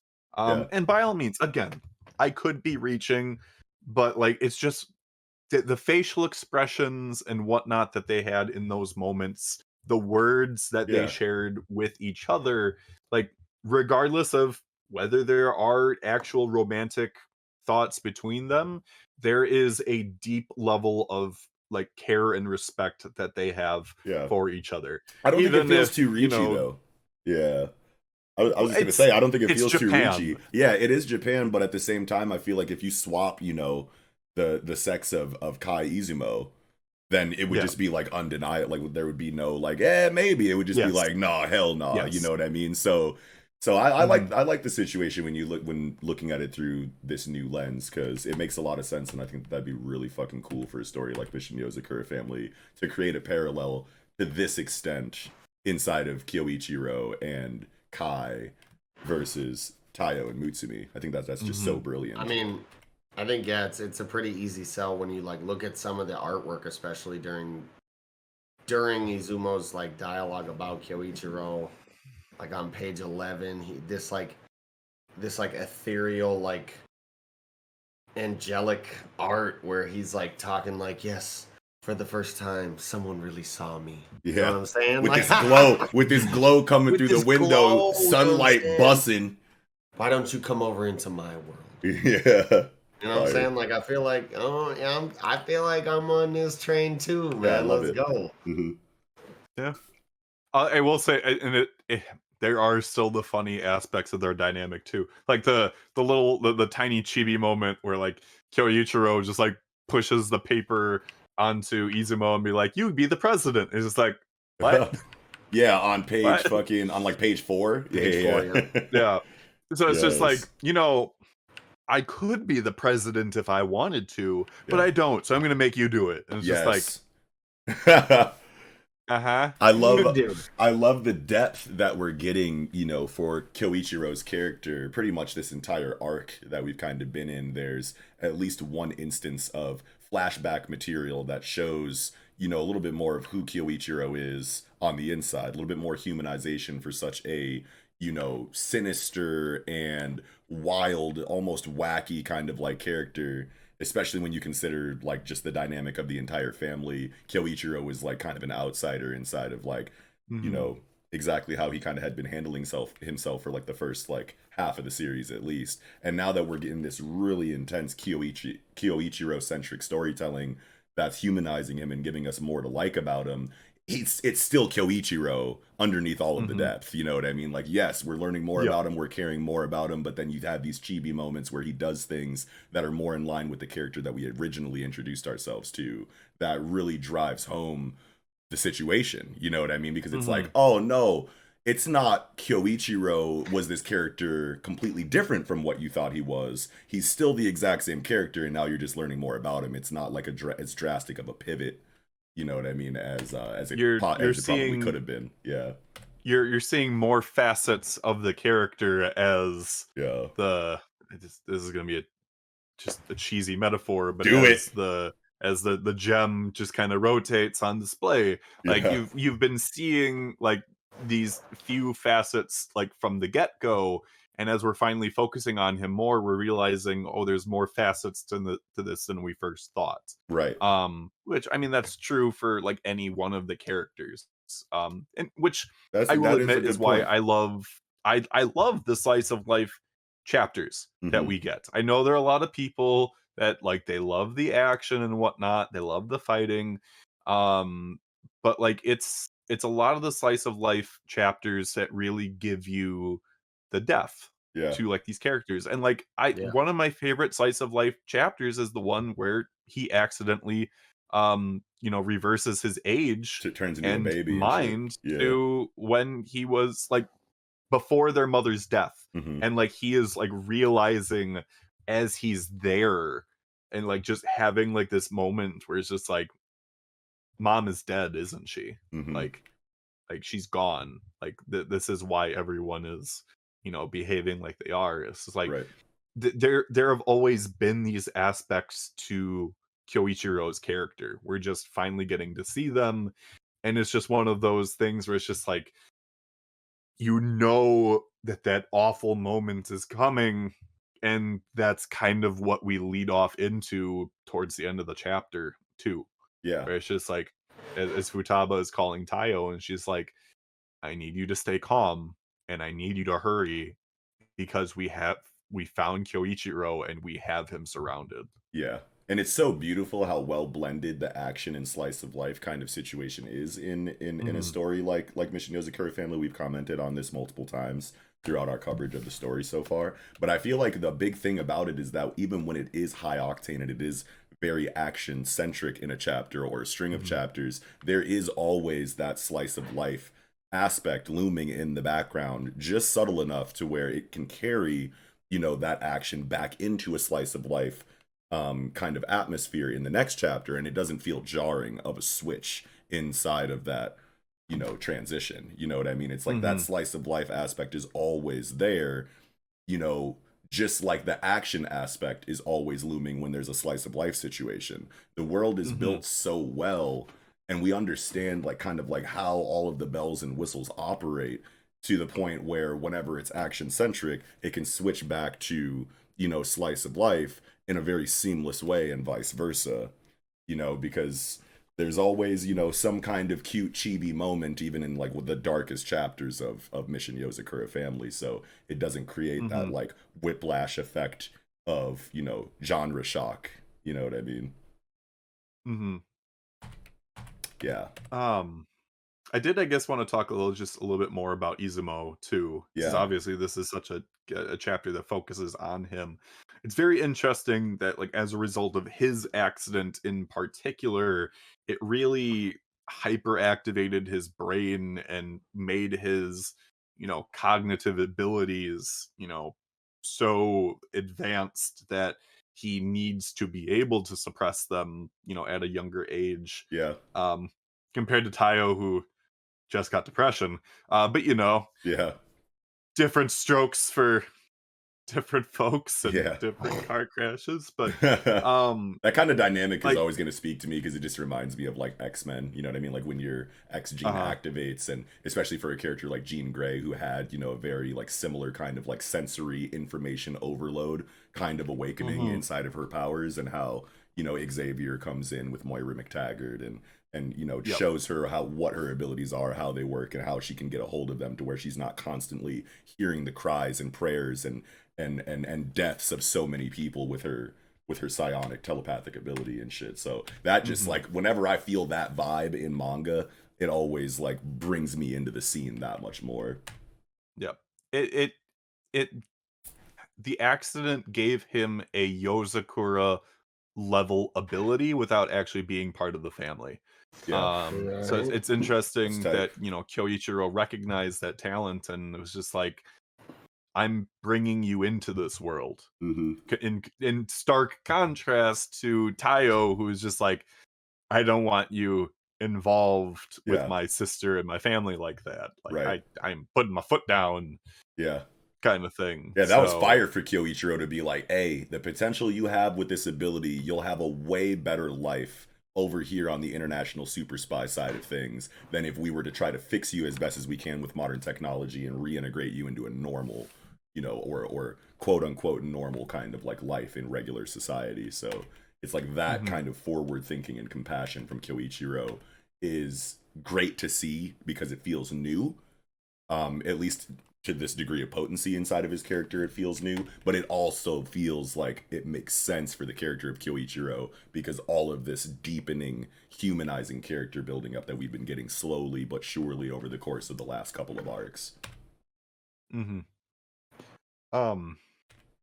Which and then leads into one of the comments that I found interesting was when Izumo said, like, I felt like I've known you for such a long time. Which it just begs the question of, like, what do those details mean? Like, does he actually have a connection to Taiyo, like, in some way? Probably not. It's probably one of those things where, you know, Kyoichiro has actually said a lot of things about Taiyo, more than what he's already shared in this chapter, but, like, shared with him all this time up to this point. Like, just my again, sister was dating this bitch ass dude. She brought him back, married him. Man, I was trying to kill him, couldn't get it off. It's just short. Yes, punk ass was the only guy that passed the freaking license exam, and I tried so hard to push him off. Yeah, for real. He was interrupting tea time. I've been trying to send him at every turn, and he's just avoiding me. Yeah. I think the situation at the end of the chapter is really cool because, like, this was, like, built up in the previous chapter, not this one, where all of the siblings are kind of in their own way preparing for the Kyoichiro hunt and resolving themselves based on, you know, convictions that were established when they were young and growing together. It's like, yo, we got to hold each other down in this way. In all of these ways, we were better than you when we were coming up, and then you eventually became the big bro, you know, prodigious talent that kind of is the bleeding heart almost of the Yozakura family, and now we have to use all of those skills individually to track you down, and that was kind of built up, you know, in the background over the course of the last couple of chapters. So then when we get to this situation here at the end of, you know, 123, it's like, okay, that's the payoff for previously, but it had nothing to do with this chapter at all until the very end, but you can tie it back to, you know, 122, and it just feels like really good that the focus was on Kai and Taiyo for this entire chapter until it's like, hey, we found Kyoichiro, and it makes sense because we built this up, you know, in chapter 122. So, like, that was just fire, how it kind of, like, converged in that way. Love it. Yeah. Great chapter. I don't think I had anything else for Mission Yozakura Family this week, though. I feel like next chapter is going to be insane, though. Yeah, next chapter is going to pop the fuck off for sure. Yeah. It was a pretty streamlined, like, all things considered, it was a pretty streamlined chapter compared to the next series that we're talking about. Yeah, yeah, for sure. Yeah, well, but just because it was streamlined, it was still great. And again, just seeing the parallels of Taiyo and Mutsumi to Kyoichiro and Izumo. Yeah. Great chapter. Great work. Hitsuji Gondaira in the Duffy. Very deep. Deep in it. Yeah. Well, that does it for Mission Yozakura Family this week. All right. Well, with that, I think we can go ahead and get right into chapter 179 of Jujutsu Kaisen. Yeah. Sendai Colony Part 6. He said, yeah. This one was massive, bro. God, this chapter was so ridiculously technical. It wasn't even. Yeah. My God. Yeah. I do want to say though. Oh yeah, no, go ahead, Axel. Oh, I just wanted to share. Since I love wearing fun shirts and whatnot on this podcast, I'm wearing one of my Jujutsu Kaisen shirts today. Oh, I didn't even notice that. One of my Megumi ones. Oh, what does it say? What does the text say? I'll save people whether or not it's fair, and then on the back. Yeah, let's see that. Oh my God, if I can just you got take off the headset. Yeah. Got Megumi on the back with all the shadows. Yes, dude. Ooh. Fire. Fire. Very good. Where'd you get that? I got it from the Uniqlo collection when that was a thing. They had like the manga run and they had the anime run. And I had to buy fast because sizes went out fast. Sure. And they had limits on what you could buy. So wish they had done the same thing for the One Piece collection, but they didn't. So that's a shame on that. But well, at least you got the Megumi. That goes And, very like, hard. Didn't limit 5 other numbers on- shirts. They didn't limit numbers on how many items you could buy for the One Piece, but they did for Jujutsu No, Kaisen. so for the Jujutsu Kaisen one, they were like, "Oh man, we gotta limit it," and then they were like, "Brr?" Like for like anything else, and it's just kind of like, you guys just couldn't keep it the same online, but Weird. is yeah. what it is. I digress. Like, Just no, they wanted to- won't. They won't scab fucking merchandise and. Doesn't matter if it sells, it sells. That's all that matters. But Yeah, I I guess. digress. Yeah. Technical as hell chapter. Dear Yeah, this God. chapter is crazy. This chapter is crazy. I mean, we might as well like address like the domain situation here because it was definitely built up in a way that, you know, for some people reading this chapter felt like kind of anticlimactic. I definitely probably would find myself agreeing with the idea that it is anticlimactic, but not in as negative of a sense as it usually is for me when I say that something is anticlimactic, because the explanation that we got for it was good. It made sense as far as why the domain failed. But like at the end of the day, it's like part, yes. Yeah, at the end like of the there were. Yeah, at the end of the day, we so all wanted many to see the layers domain. to it. Yeah. Right, but like there were so many layers to the explanation beforehand, in the middle, and after, where it was just like, Yeah. huh? Yeah. And it's like it feels good as far as like why the domain broke and like why all of the factors involved, but like I want to say that I don't okay, even though we all wanted the domain and it was set up in such a way to where you used a whole cliffhanger for a week to make us expect this certain thing, and then to not give us that thing can leave like a pretty sour taste in anyone's mouth. But I think that it's a really cool decision that was made on behalf of Gege to introduce the idea of a triple domain and then have the subsequent chapter focusing on the concept in ways that, because of the chaotic nature of the situation and because of all of the factors involved, it just didn't work out. I think it makes the world feel that much more real when you have highly interesting situations that you build up just for them to fail or not work. You know what I mean? I definitely don't think that Gege would create a situation like a triple domain duel just for him to never give it to us truly.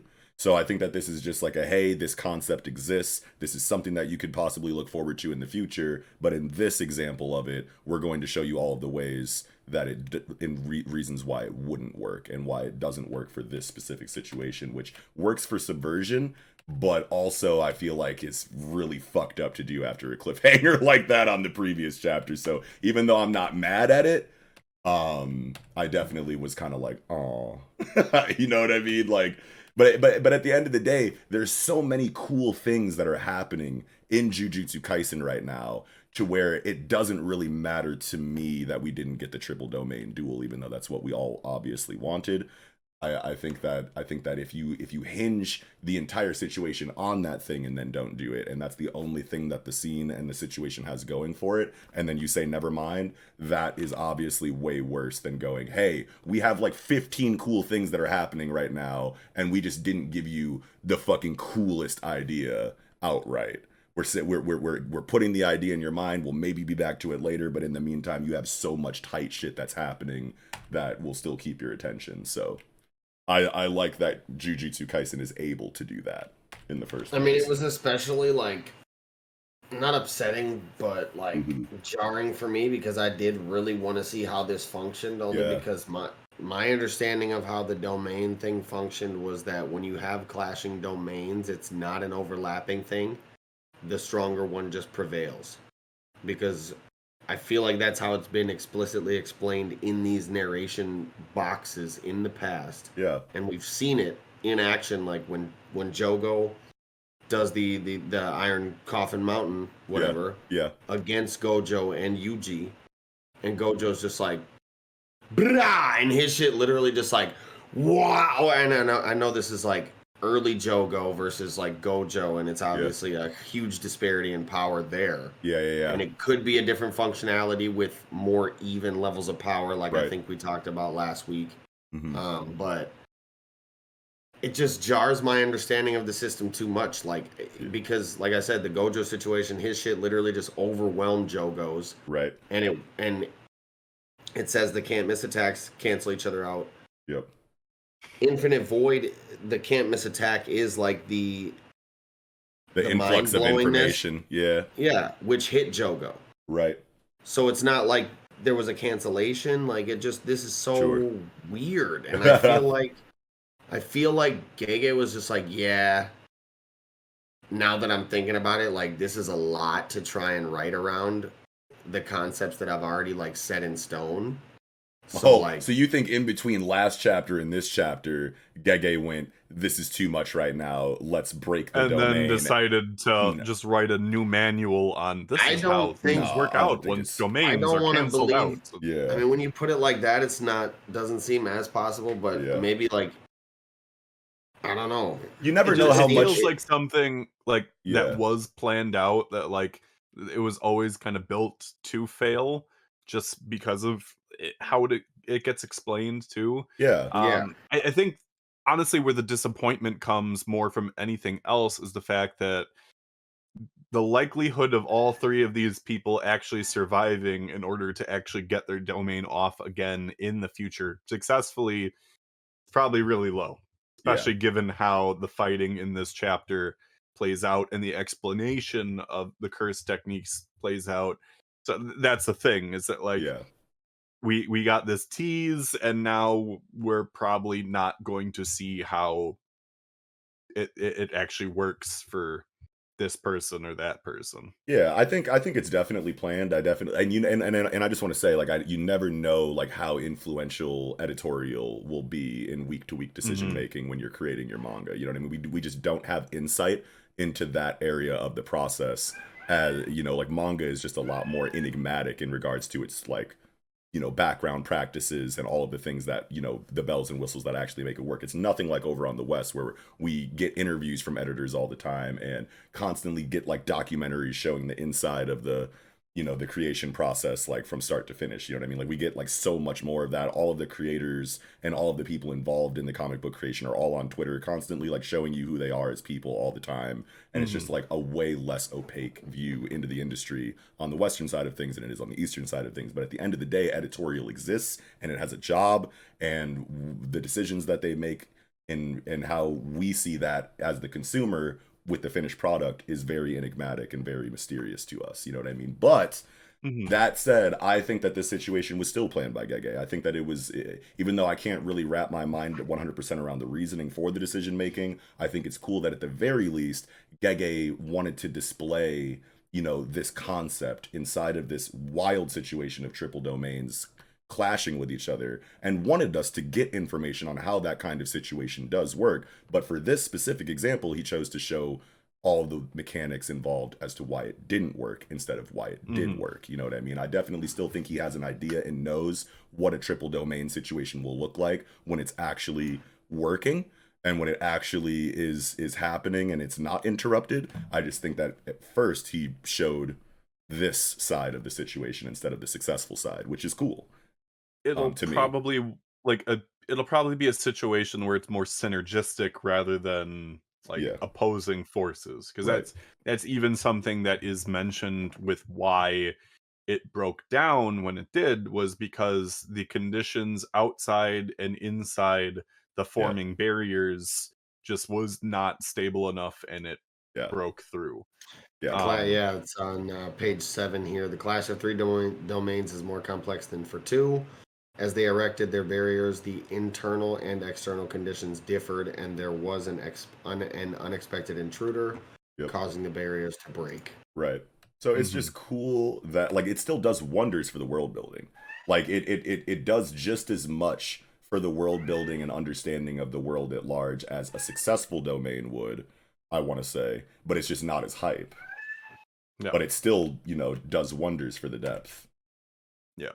You know it is also, like, again, speaking at least as the domains were forming, it's interesting that because they were doing what they were doing, they were just completely omitting the ability of their sure hit kill technique from the domain, which I guess it begs the question then, like, of the three of them, how many were the types that did have sure hit kill techniques, right? And or how many of them were like Higuruma, who had And and I would these are argue older Yuta's sorcerers. Oh, sorry, go ahead.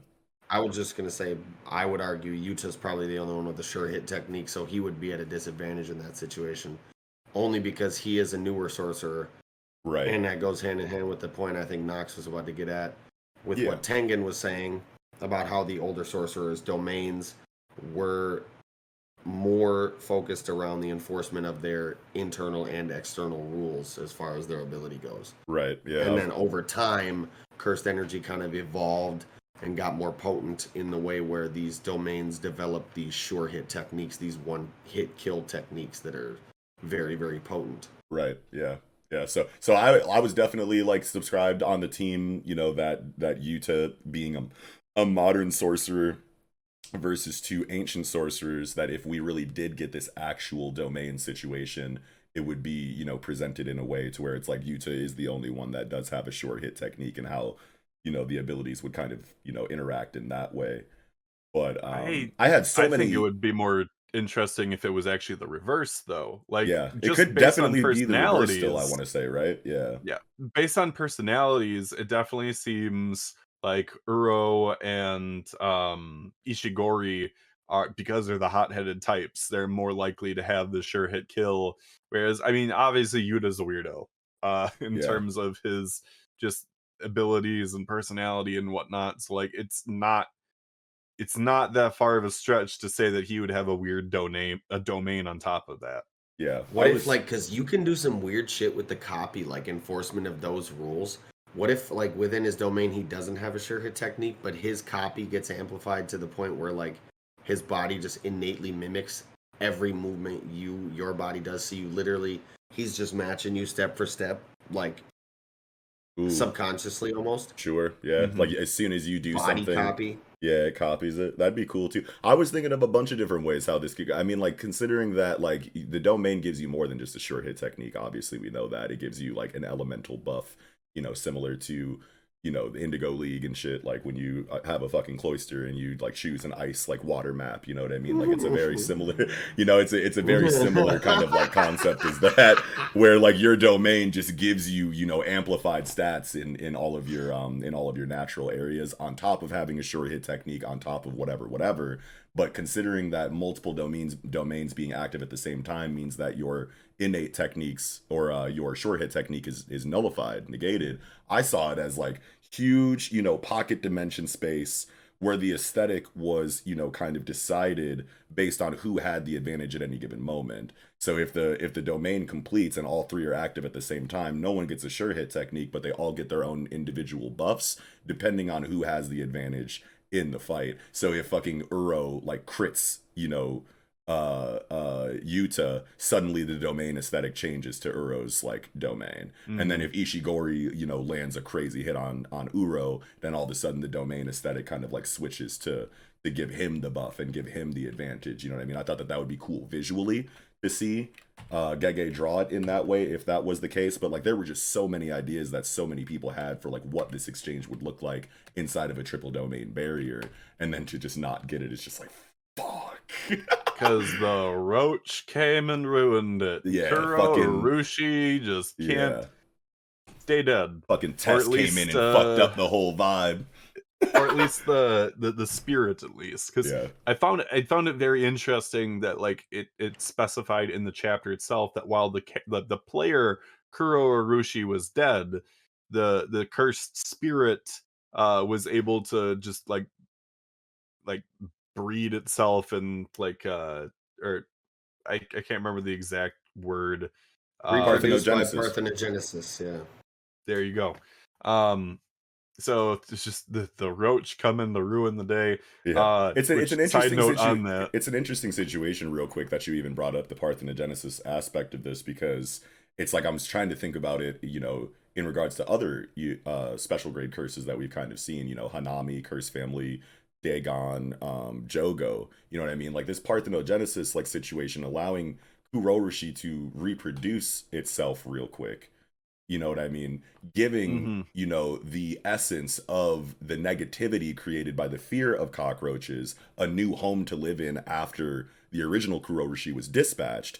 is a really interesting situation because it's like, okay, if Jogo was able to like asexually like separate itself or divide itself or reproduce itself, I have made a second volcano of yeah, like would Jogo's death allow the culmination of that negative energy to then go into that spawn of Jogo? Like if there was like a Jogo version of the parthenogenesis available to him, would we be able to see the transferring of cursed spirit essence move from character to character in that way? Or is Kuroroshi just unique in this way because he has a inherent reproductive kind of function that it creates, you know, the compounding of that fear of cockroaches and allows it, you know, to make more sense to go into another vessel immediately rather than waiting the 100 years to remanifest like other curses have to kind of like abide by, you know what I mean? I think that is a really cool thing to think about. But I did think it was funny that again, since I read every series in Shonen Jump, in Me and Roboco, she actually dressed up as Kuro Urushi in this week's chapter. what? She was just like, Jujutsu Kaisen cosplays are totally on the rise. And it's just like, you cosplayed as the Roach? Yeah, the one As the character that would Roach. never be cosplayed, or at least the last character that would be cosplayed, Had you the want to axe say? and everything. I bet That's you see some hilarious. roaches once this comes out in the anime. You go to the con, you go and see some roaches. I don't Oh know. my I'm good on God. like Brack Show-esque cosplays IRL. Never done it for me. Probably steer clear, spin move. Show. Yeah, that's just like what I thought. Like as soon as Kuroroshi's, coast to coast. yeah, as soon as Kuroroshi's like character was introduced, like, and he's just like standing in that like embankment underneath that bridge before he encounters Yuta, like that drawing of him just like screamed Brack Show to me. Space Ghost. Yeah. But yeah, The aesthetic on this panel, double spread, 8-9, barriers Yes. breaking, and all the characters just like drop in there, just collected. Like, okay, this is what it is, huh? The Like, bug is damn. back. yeah. Goddamn bug. Yeah, they're all just like, damn, I thought we were all going to have a triple domain battle, but now we got to get this fucking cockroach out of here again. And it's crazy because it's like, obviously Gege is a creator inside of their action that like doesn't waste any time from panel to panel. Like any single moment can be taken advantage of inside of these fights. And we get that in great fashion here when Yuta's just like, okay, Kuroroshi distracted Uro when she considered a particularly nasty opponent, and Okotsu didn't miss his opportunity. Boom. He was a Roundhouse to the goddamn back. savage. Yeah, roundhouse to It's the like, back. Yeah, drops her down onto the ground, and she's like, ah, shit, you know, now I'm right in front of Kuroroshi, and now I gotta, like, use my technique to make sure I don't get fucking hit by this thing, because it's essentially a one-hit KO. can't. But she can't, because she's freshly out of a domain, and she's already used the energy that it takes to conjure a domain, so she doesn't have access to her Jujutsu technique at this time. But what's crazy is that Ishigori can. Yeah, apparently if you have a curse energy cannon pompadour, you could just say screw the rules Yeah. of curse techniques post domain expansion and Yeah. just fire shit off regardless. But And it it's just creates an interesting really? situation too, though, because like Yuta is also kind of considered a fucking like infinite mana pool, crazy output, you know, potency kind of character, just like Ishigori is. And Gege makes a point to say on the last page, Okotsu's curse technique still hasn't replenished. So like, what does that fucking mean? Like, that's so crazy that Uro and Yuta don't have access to their techniques immediately coming out of the domain, but Ishigori does. Like, that's just such an interesting Well, he situation. didn't activate his technique. Who? Ishigori. Oh, okay. So what is this Granite blast then? I don't know. It's apparently. It said that he was states in the narration box. Ishigori is the only sorcerer capable of releasing the same amount of power, regardless if he's activated his curse technique. Oh, Which sure. is indicative to me that he didn't activate it technically. Okay. Which is why he's just literally just firing off his power. So this is just like a concentration of like raw jujutsu, kind of like similar to yeah. It's not like an actual constructed technique. He's just literally just firing it out of his pompadour. Yeah, which is why even Yuta on that page, he's like, "What the fuck? How did you just shoot that?" Yeah. It reminds me of in Jogo versus Gojo when he's explaining how domains work to Yuji, and he's like, when you're in someone else's domain, you don't have access. The opponent the victim of the domain does not have access to their innate jujutsu technique. So how do you deal with, the enemy? You have to either expand your own domain or attack them inside of the domain using raw jujutsu, since you don't have access to your actual technique. So he literally just like shot jujutsu out of his fucking hand and destroyed the sure hit technique that was imposing from Gojo in that scene. So maybe this is a situation to where his raw jujutsu attack just has a name, but he's effectively doing the same thing that Gojo did against Jogo in his demonstration for Yuji. Mm-hmm. That's cool to think about. I honestly had forgotten this line of dialogue on the spread that said Ishigori is the only sorcerer capable of releasing the same amount of power regardless if he's activated his curse technique. I had completely forgotten that line. It almost makes me wonder. Yeah. It almost makes me wonder if, like, have we even seen his actual technique? We just assumed that this was his technique proper. Yeah. But if this is just him literally just being like, bop, like releasing some raw cursed energy real quick, and he hasn't even activated his shit for real, could get real fucking crazy. Yeah, that is wild. And I love the page turn into 16 coming out of that, where Kuroroshi also took a good deal of that blast that was aimed at Uro. You good? That was Kuroroshi. He's like, ugh. Oh, I thought you were like... I was like, oh, no, are you actually having a heart attack on camera? No. But yeah, so Kuroroshi took a great chunk of that blast, and then Yuta just comes in to casually just evaporate him, like, afterwards. But was that what he did? Oh, okay. Like, that's what I'm questioning. I was just like, based on what we were seeing, was that him trying to finish him off again, or was that him trying to like absorb him or something? Because it's very, to me at least, it's ambiguous. Okay.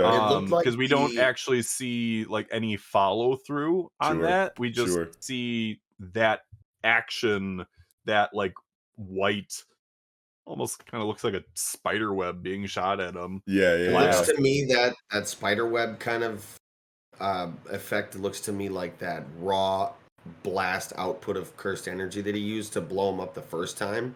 It was explained that the reason why he did like the mouth to mouth was just because that's the most like direct, basically inline output. You basically are blowing their fucking brain up with cursed energy. But I'm sure he can do it with his hand as well, which is kind of how I took this as at least what was happening. Is he just kind of said, bah, just blew his shit up with raw cursed energy output real quick. Yeah, the reverse curse technique, like positive energy wave that killed him the first time is probably that's kind of the way that I'm looking at it here, because one, it's like Yuta already knows how to dispatch this character because he just did it earlier in the arc, and also it's like this is the second time we're dealing with him, so Yuta's just like much more effective and much quicker on the destruction this time around. I definitely looked at it as just like, yo, this bug is back. Fuck this bug. It's me versus Ishigori. Let's get him out of here real quick. Positive energy wave to the forehead. You're done. And I think that the casualness of it is really driven home by how zoomed out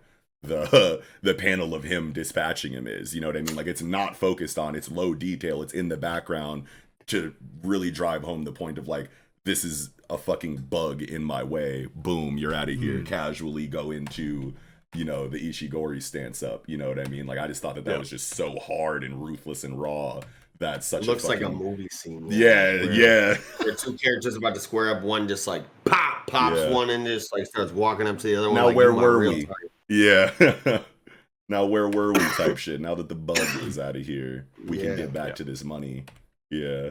But as far as what you were saying though, Axel, as far as like another thing that he could have possibly been doing instead of shooting him in the forehead with positive energy, were you like maybe implying that he was trying to absorb him in a way that would allow him to have his technique or something, maybe? Yes. And the only reason why I say that is because as we were seeing in the fights leading up in like the chapters beforehand, he used the curse technique of the previous guy he defeated in this colony. He's already used the ability of somebody else that he's defeated up to this point. Yeah. Who's to say that he would not do the same with Kuro Arushi? Yeah. Not because, I mean, don't get me wrong, the roach is gross, but if the technique is effective... Right.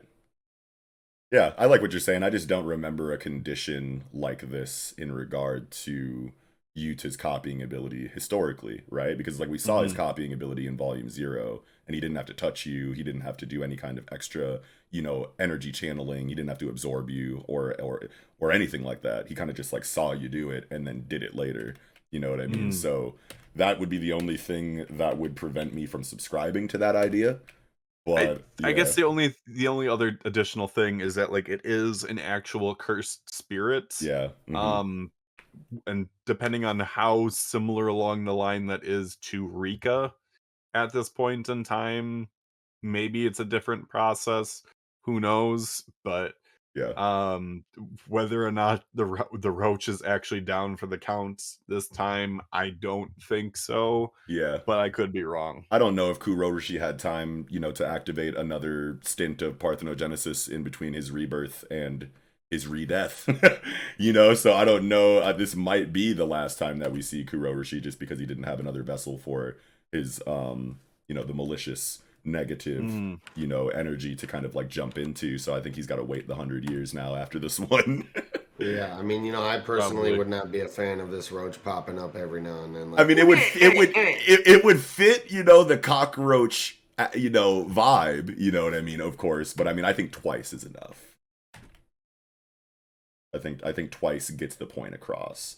Now, yeah, Gege could easily make the decision to just keep having this motherfucker come back and fit more along the lines of how we, deal with and understand, cockroaches, to make that feel that much more relatable. But I think he got the point across with the second introduction of Kuroroshi to the fight. So, yeah, won't see me complaining if he doesn't come back. But at the end of the day, I can definitely still see him continuing to come back the way cockroaches do, But yeah, super excited for the continuation of this Yuta versus Ishigori fight, if not the culmination. Yeah, I think it's cool, if Ishigori really hasn't shown us his technique yet, because then that will just be the last kind of piece of the puzzle to like bring the stakes and the tension of the situation, up, because it's like Yuta was folding y'all 2v1. So, like, if you don't have any new fucking things to bring to the table past your domain, then this is going to be a very quick fight. But if you consider you can be disposed of. Yeah, if you consider it in the context of we haven't even actually seen Ishigori's technique for real, then that brings the uncertainty levels back up. And now the tension is back. You know what I mean? Yeah. Yeah, I don't know. I think that's all I had for Jujutsu Kaisen this week, man. What a fucking chapter, though. For real. Yeah, I think that's about all I had as well. All right. Well, with that, I think we can go ahead and get right into chapter 349 of My Hero Academia, Battle Flame. And we get a fire-ass color cover with Miruko Twan and Bakugo. Yes, what a duo. Such a cool pairing. Yeah, yes, I mean, the angry Horikoshi, like, literally still just wild with these with this Mirko artwork, like these crotch shots. I swear to God, what is this line, bro? Like, yo, that's fabric. That is totally. It stops. I want to say. Yeah, but I wanna just chalk that up to just like you see broken lines all the time in manga line work. You know what I mean? I don't want to assume this is actual form fitting around labias and shit like that. I want to assume that this is like fabric, because it comes to like a widow's peak almost point where you could totally say that the fabric is just like overlapping in that way. I don't fucking know, but yeah, it's wild no matter what you do. Yeah, he's like a big fan of Mirko, apparently. Shit, me too. He made a fan out of me instantly. I'll take a couple more of those even. Anyway. But yes. I mean, yeah, moving into the chapter, yeah. Deku's, he's flying. does not have access to this first quirk. So I feel like we should all pretty much have the consensus that this is the strongest quirk. Obviously, it's the first quirk it was the first quirk in the line of inheritance. You're talking about the one that bro is talking about as like a trump card, last ditch effort kind of like move. Yes. Okay. Yeah. Which, on page, basically kind of 5 through 6, or 4 through 6 rather. He's talking about how So you tried to use my technique, didn't you? And he's like, yeah, I thought I told you that was meant to be your last resort. You know, as One for All grew in strength, started our meta abilities. As a result, mine evolved into a particularly unique power. It's not something that can be wielded the usual way, as I once did. So, yeah, what could that obviously mean? this is right. And So it just begs the question, like, how was it going to be applied, given the fact that like he was tempted to use it in order to get to where he needed to go faster? Because as it is, he's already using a combination of float, Fajin, and his own air force to like move faster in order to get to where he needed to be. So what was the first quirk? Teleportation. Or sorry, not the first inheritor. Like, Yeah. what was his ability that like he was going to use that either on top of or in substitution for what he was already using? Teleportation makes the most sense immediately, just when you frame it that way. Like, he was already going pretty fast, so what could he have been trying to use that would make him get there quicker? I hadn't really thought about it like that. But now that I'm thinking about it like that, usually when you're kind of maxed out on your regular movement abilities, the next stage is teleportation. So that's my guess for now, I guess. I'm going to think about it a little bit more, though, obviously. But just when you frame it that way, it makes me think it could possibly be teleportation. Do you have any teleporters in My Hero Academia yet? Yes.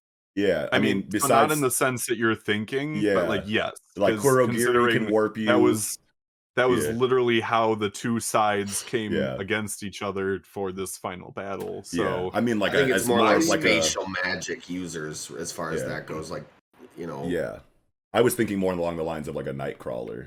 Have we seen a Nightcrawler yet in My Hero Academia? I almost think it's something energy related, only because like if that was used in a way to enhance what he was already doing, like, let's say so he shoots a fucking crazy like energy beam out of his hand that propels him farther. That could be cool, because I'm sitting here thinking like, man, what other superheroes that I'm familiar with could he have a power for? But it could just be Goku. He could just give him a Kamehameha. When I'm saying energy, I'm thinking more along the lines of, you know, like similar to like an adrenaline boost or something like that. Oh, so like a gear was second. My kind of. Yeah. So like, just given the fact that he's just like, this is evolved in a way that we did not expect. Yeah. Maybe that's it. But again, that's assuming that it's being used in conjunction with what he's already doing, and the concerns of, hey, you can't be using faux 100% right now if you're just trying to get there. Yeah, because you'll break your equipment or whatever. Mm-hmm. Yeah. Yeah. Oh, so you weren't even you weren't even thinking of like an energy like blast wave. Like as soon as you said energy, I meant internal energy. Yeah, as soon as you said energy, I instantly thought of Kamehameha wave. like yeah, he doesn't really have a hand blast yet. That could be, you know, that falls in line. He has variations of things that come out of his hands or wrists already, though. So true. I mean, like, you right. We got Air Force, we got Black Whip. Do we really need a Kamehameha wave? No. Well, and even Fajin, if you think about it, like, he can produce that. I mean, talking technicalities at that point, and he can also produce smoke on top of that. It's like, he's producing all of these things already. Does he need to produce another thing from his body? A more localized personal ability rather than an external one could make a lot of sense too, but that could also just be teleportation.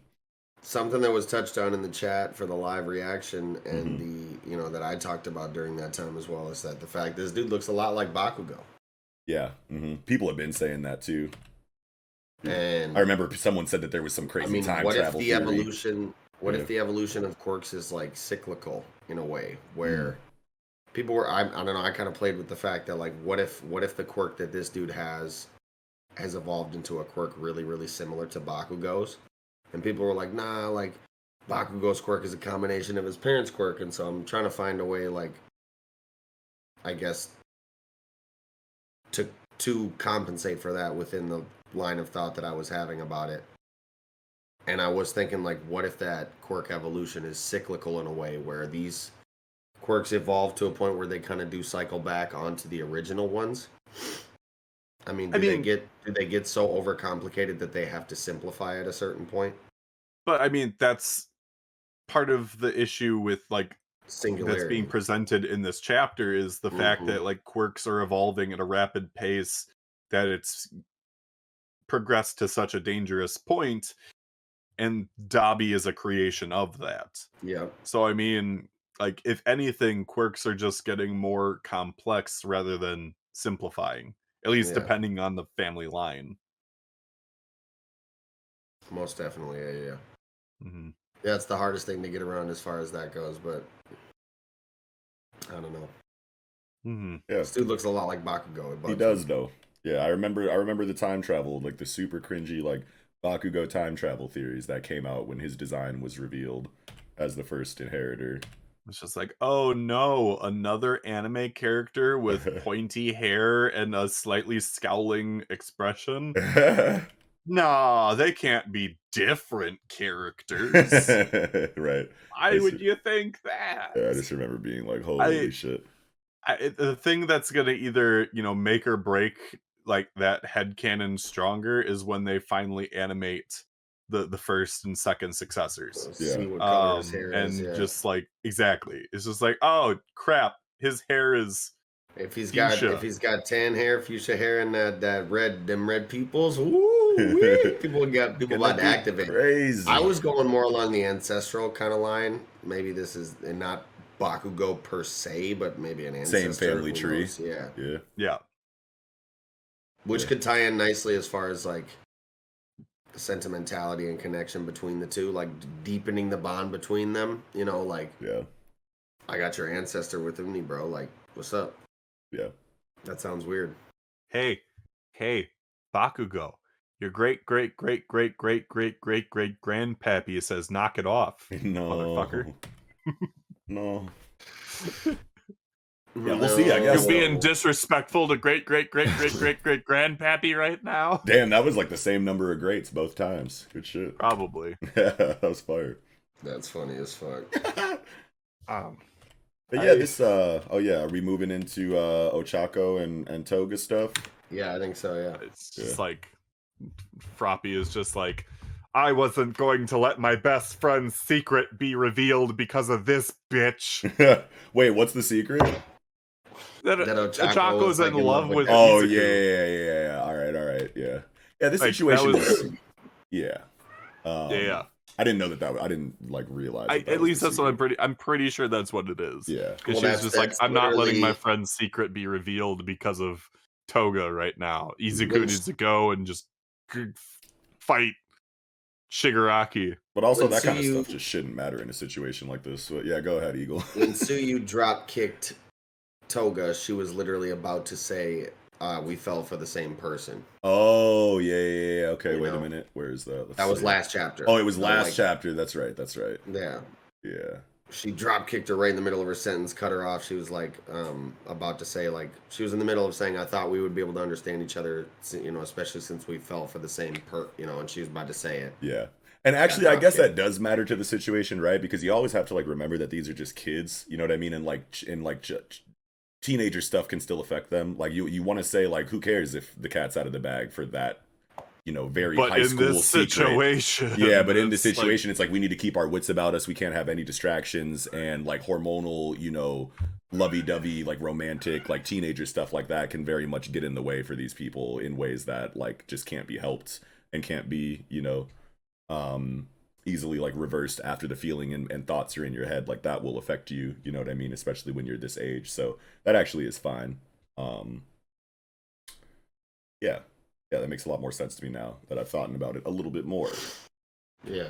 But, So, yeah, I mean, she's clutching that motherfucking blood pack, and she about to let the sad girls parade go, man. Yeah, that'll be fucking cool to see. And that's when the headcanons are gonna hit the fan or whatever, because... Yeah, what are some of the headcanons you're thinking of right now? The things that people were... speculating with Toga and having access to Jin's blood, there are so many what ifs to her powers and abilities, and I know like Vocal Pineapple had like this especially reachy one. Oh that yeah, was what was just he going saying? on. Just like, oh well, she has the ability to go into the infinite if as long as like if she's able to use twice as blood, she'll be able to make like the origin Jin twice who has all of his memories and can make copies of everybody again. And I'm just Oh like, wow. I saw one where someone said like, okay, so she has a little vial of Jin's blood, she makes a fucking like clone, and then, cuts that clone, gets more blood from it, and then can just rinse repeat the cycle or whatever. I thought that was pretty cool to think and about. that Now that you're my thing saying with that though, actually, like what if she, because she does become the person, so that's the like thing kind of is that like physically. she becomes the person like it like depending on how close she was with that person, she can use their quirks and whatnot. There's a lot of what ifs to that situation. Like one of the things is like in regards to like the potentially infinite blood supply of twice, like when she is taking on these people, is she just creating like a layer of skin over the top of her skin and it's still her blood underneath, or is Yeah. she actually like creating the blood on top of her own blood for that, which I don't necessarily think that's the case. Again, we don't know that like the specific intricacies of her quirk to really know for sure. On top of that, in terms of like her and her memories and whatnot, like sure, like obviously she has the memories that she does of twice, and part of twice's quirk is having the knowledge of a person up to that point and having their measurements. Like so people are making this argument that like if she clones herself once as twice, that twice, because she remembers twice, will have twice's memories from up to that point, and it just gets so convoluted and like It does track a little a bit as lot of far as what his work ifs. goes because all of his clones believed they were him. Yeah. They Mhm. all had all of his memories and all of his experience to the point where they all actually like murdered each other, Mhm. thinking they were the original, and he went years not wanting to double himself Yeah. because he didn't know if he was the original, and he didn't want to take any damage because he was like, I might melt away and find out I'm Yeah. not, and then I'm Yeah. just dead forever. But When right, when and I was reading that shit, I figured that was more of like a psychological, issue on behalf of Jin personally, rather than like a Yeah, side effect of the actual quirk itself. right. Yeah. But on top of that too, it just, it's another one of those things of like, okay, now when she copies herself though, because she has memories of this person, is she really like making a copy of that twice, or is she making a copy of Toga twice?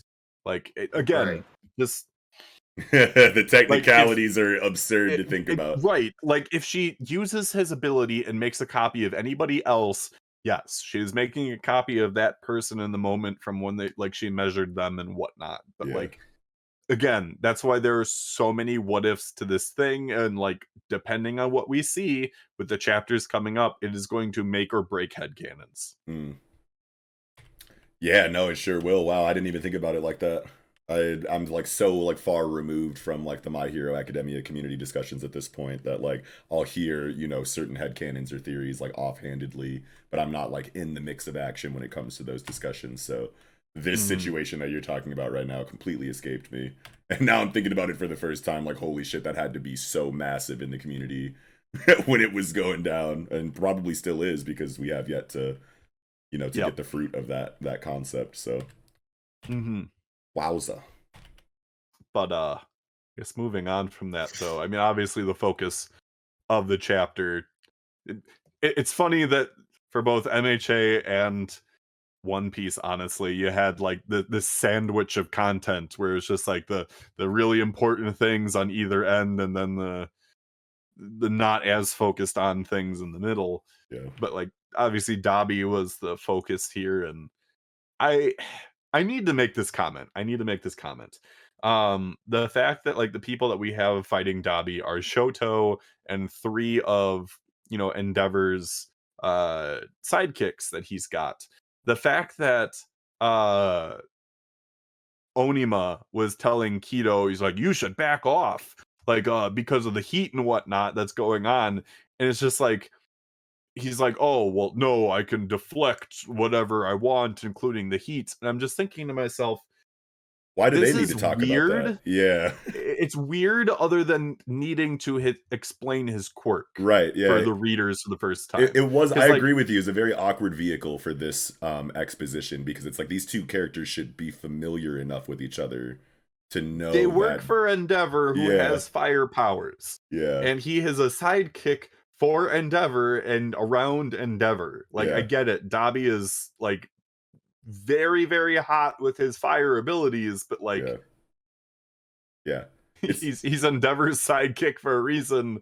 We're explaining, like, you should back off. It's like, no, I can handle this. I've deflected heat and whatnot before. It's just like, this is just an exposition explanation here. Yeah. More than anything. I definitely think that, you know, this could have been handled a couple of different better ways, personally. I think that it would have worked just as fine as just superimposed omniscient narration.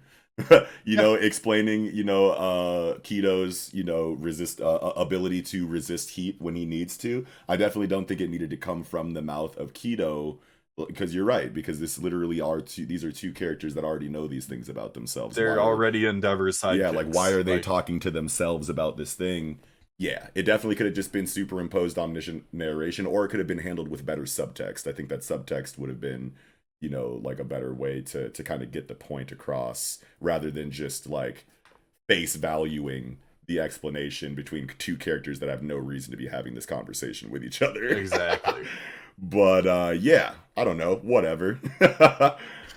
Sometimes, you know, you just want to do the easy thing. And it created an awkward moment, you know, but whatever. I don't think it's anything too negative. No, it's like like we said, it's just an awkward vehicle for something that contextually in that setting does not make sense. Right.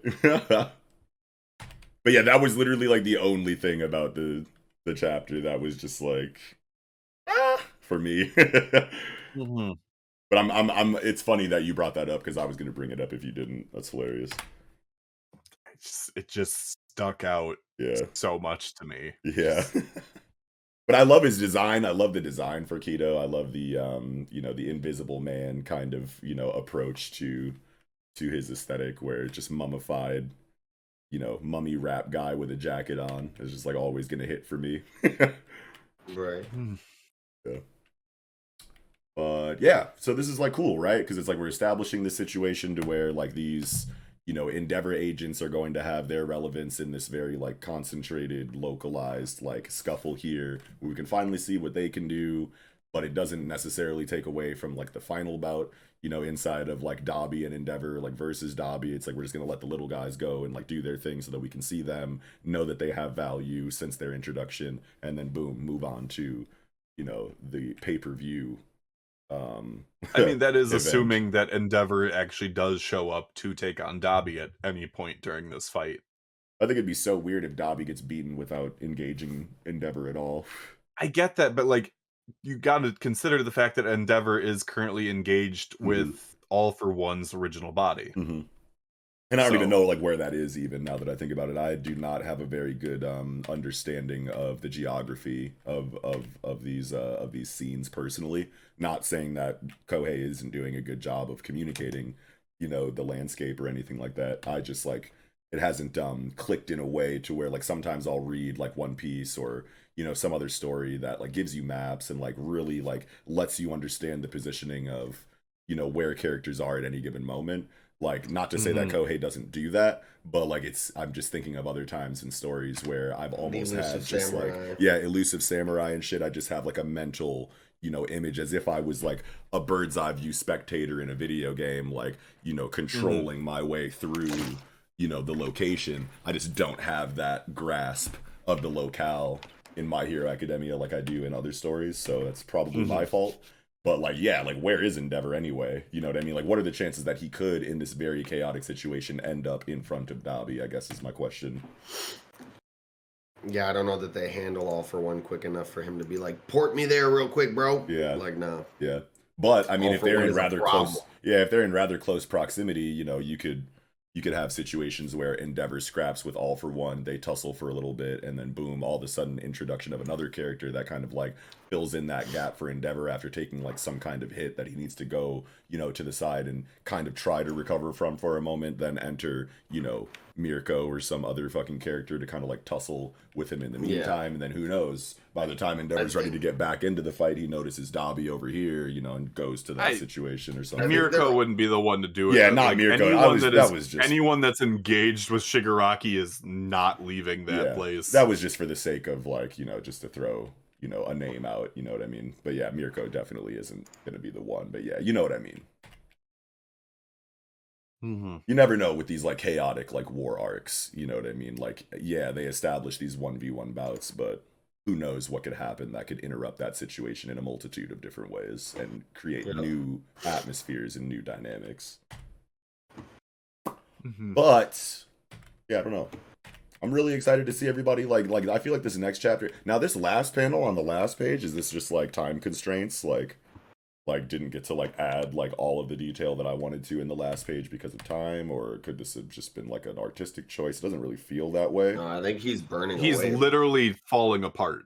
Yeah, but I mean, like some of these lines look like they were trying to be like erased or something. It just looks like more like a storyboard than like an official panel to me. So, Which I mean, that's been a Horikoshi thing in the past, but I think that is the actual finalized drawing. Okay, like Dabi is literally falling apart from his quirk. Yeah, that's fine. Yeah, I feel like that could be conveyed with this vibe to the art or without it. So that's why I was just like, this looks a little bit more low detail than I'm used to, even though it like does. Those. Yeah. The strings on his lower jaw look like they're literally just loose because all that front skin is just burned away. Like the tendons in his face are exposed on the right side. Like it's really just the weaker lines for me. I just want to like say that, you know what I mean? Like the lines that don't seem as dark or as like pronounced, they don't feel as. And of course, that could just be going into, you could see it in the dialogue bubble outlines too. You know what I mean? Like it's carrying over into pretty much everything. So you could definitely say like, yeah, it's the burning effect of everything melting away. But for some reason, it just feels a little bit more unfinished to me than artistic choice. So that's why I wanted to bring it up. But it works either way. I'm totally fine. We'll see the follow through soon enough. Mm-hmm. I mean, depends on how much flashback we get, if anything, since that's going to be like he's going to explain to Shoto why he is where he is and whatnot. But, yeah, that's massive. That's fucking crazy. Like, I think it's kind of funny because like all the Dabi apologists are going to be out there and be like, "Oh no, he's less hot. They took away his face. His burnt off kissable face." They'll probably still simp. Yeah, probably. I feel like we gotta talk about Spinner, bro. Yeah, dude, look at Spinner on this fucking page. Jacked. Yeah, like holy shit, this is a different Spinner. For real. Yeah, he's like drooling at the mouth and shit. Like this is a different Spinner, bro. It is very possible that he could have taken a quirk enhancer. Oh, sure. I mean, because didn't they approach him with that shit? Didn't that skeptic guy like, don't you want to like, take this shit over? Don't you want to like be the representative of this shit? I got some pills for you. We can get you to like maximum potential. We can get you out here really representing these Morlocks the way you should be. Quirk enhancers have been a big thing in both the series proper and Vigilantes, so it's possible either way. But like, he looked jacked. Mm-hmm. Like it's just like, "Grrr." Yeah. I feel like I've never seen this like Hulkified Spinner before. I feel like he's got to be on drugs. I think he needs to, just because he never had that, essentially that power up moment that like the other like prominent members had.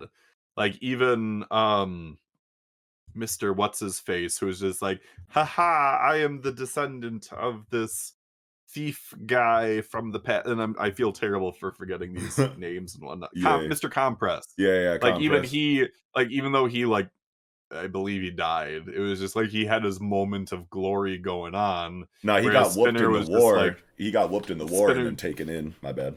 Yeah. Spinner's just like, I'm a gecko. Yeah. But at the same time, though, it could like just like be a part of like his like lizard quirk, right? Because like there are some like lizards and shit that like have defense mechanisms that like puff their body up to make them look more threatening.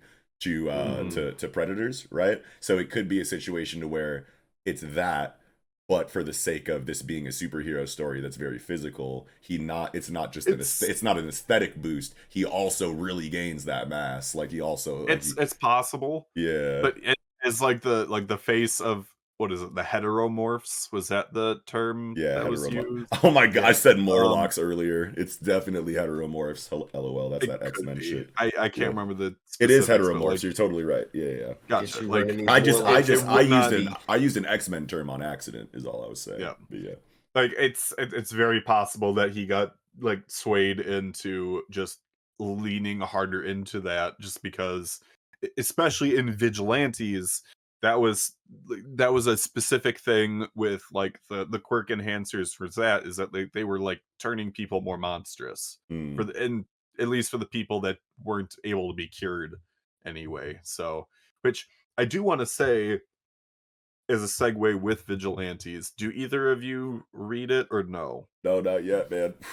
Gotta do that. Been saying that for like 2 seasons. I know. I have this strong, and I could be very wrong, but like the way that things are happening for Dabi reminds me very much of number 6 from Vigilantes, who is the main villain. And while he is more of a like an engineered being with like with a stolen quirk, he does get to this point where his body just turns into energy. Like he's literally a skeleton just possessed by energy, as like he is like the singular mindset of just destroying his enemy. It just makes me question, like, is that potentially, something that would happen with Dabi, but with fire, where like the physical limitations of the paper skin fair body that he has just gets burned away, and he's just like fire incarnate. Whether or not that actually happens, like, I don't know, but like it just, because I've been reading I've read Vigilantes since the beginning. Yeah. Like it feels like a similar parallel there. Sure. Yeah, that'd be fucking Somebody wild. definitely brought up like that in the live reaction chat, like Dabi is going to kill himself with his quirk probably in this fight. Like, he'll burn away. And what if, like, as he's burning away, like Shoto just like hits him with that last embrace as he just ashes away, forgives him, hugs him as a brother. You know what I'm saying? Yo, that would be a wild situation. One little tear that just like steams away with the heat. Oh no, not poetry. Oh, that'd be fucking crazy. I never thought about the possibility that Dabi could just kill himself with his quirk as like the fucking final like period on his character arc. Not intentionally, maybe intentionally. Who knows? Right. Yeah. I almost want him not to, reconcile. Yeah. I almost want him to just like, because not all characters need redemption per se. Like, don't get me wrong, I get it. He has a very tragic backstory. He has very tragic circumstances with his quirks in regards to quirk singularity and whatnot. But like, sometimes people don't have to be turned from the brink. Yeah. And if it happens, it happens. But yeah. Kohei's done a pretty good job of subverting those specific kinds of of shonen, not cliches, but tropes, right? And not just shonen, but just like storytelling, like tropes in general. It's like when you have a very tragic, character like Dabi, a lot of the time they will try to reconcile it in a way that seems redemptive, to a certain extent. But it's like we already have such a massive redemption arc inside of Endeavor. I feel like it would just be a little bit too wholesome for the build-up to not only redeem Endeavor, but then also, reconcile things with Dabi at the same time. Even though, like, I feel like that's what most people probably would want. Like, you want to see the Todoroki family happy. You want to, have everything end up being like a ride off into the sunset, like happy ever after kind of thing for them. But I just don't think you build up such an intense dynamic just to have it end that wholesomely. Even though the death of a character isn't really, all that wholesome, but like Dabi, it could be less wholesome and more melancholy in the sense like Dabi maybe goes out still hating everybody, but like Todoroki approaches it like, I never knew you as a brother, so I'm not gonna treat you as a villain in this last moment. Like I'm gonna look at you like my brother that I never knew. Yeah. But despite the it could fact that you also still killed a be very- lot of people. Right. Yeah. I just think that like the resolution of this Todoroki storytelling should leave a relatively sour taste in the mouth, Yeah. even if it is melancholic at least. overall, like positive, you know what I mean? Even if it is generally positive, by the end there should still be certain areas of it that just leave like a bittersweet kind of like taste in the mouth. Mm-hmm. But damn, Endeavor fucking never got to see his son again. He burned himself away with his quirk. oh man, what would that do? What would that do for Endeavor? Crazy to think about, like all the different possibilities on like how this Todoroki storytelling can like come to a head and end. But yeah, Mm-hmm.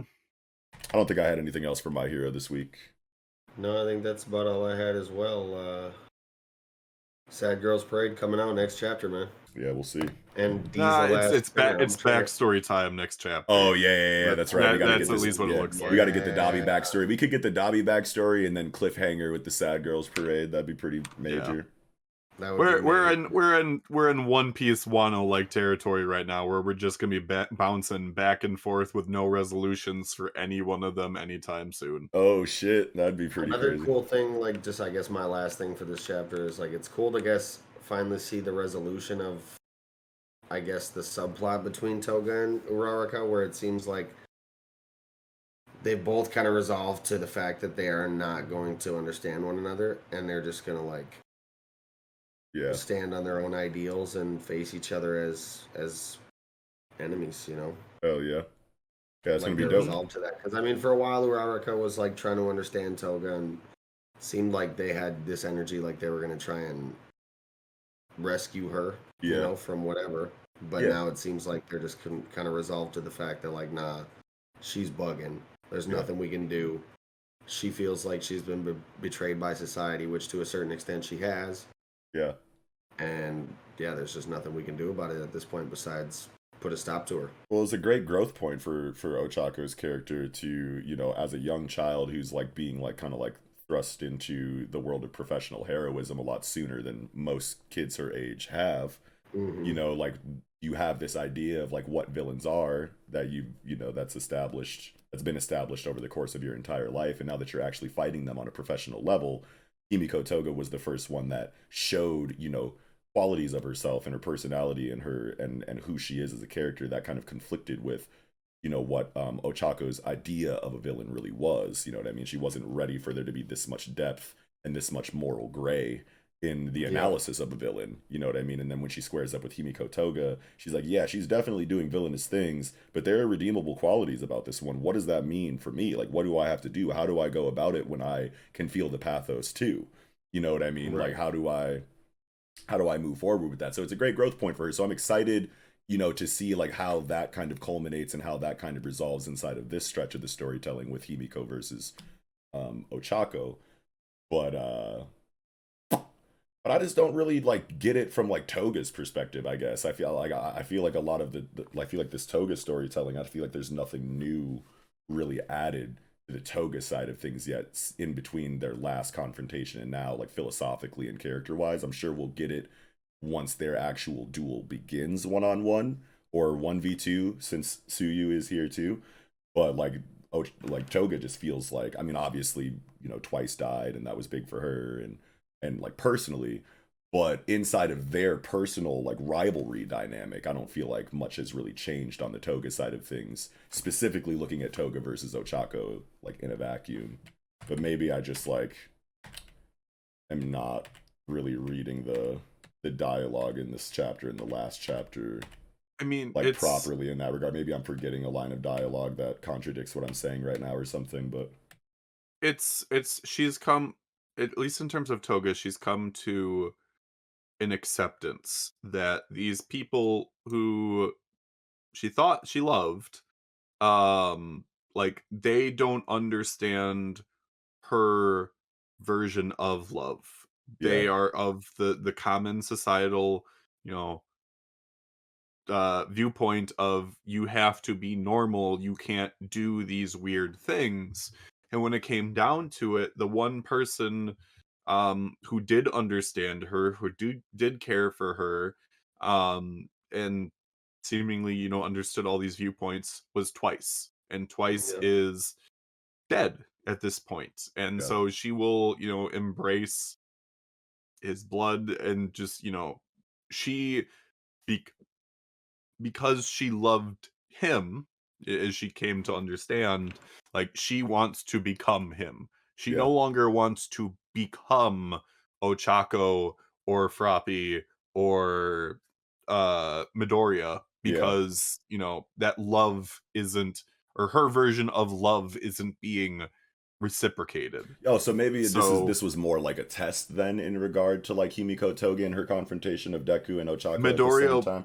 Midoriya was the last one, Yeah. where like she already came to find out how Ochako felt, but Midoriya was the one that she really loved all this time, because he reminded her of her first crush. Oh, sure. So Um, okay, so she falls in love with Jin. Jin's the one that actually gets her, and then he fucking died, being the only person that really understood Himiko Toga. And then she, while that hole in her heart is gaping, is trying to fill that with either Ochako or Deku, now that Twice is gone.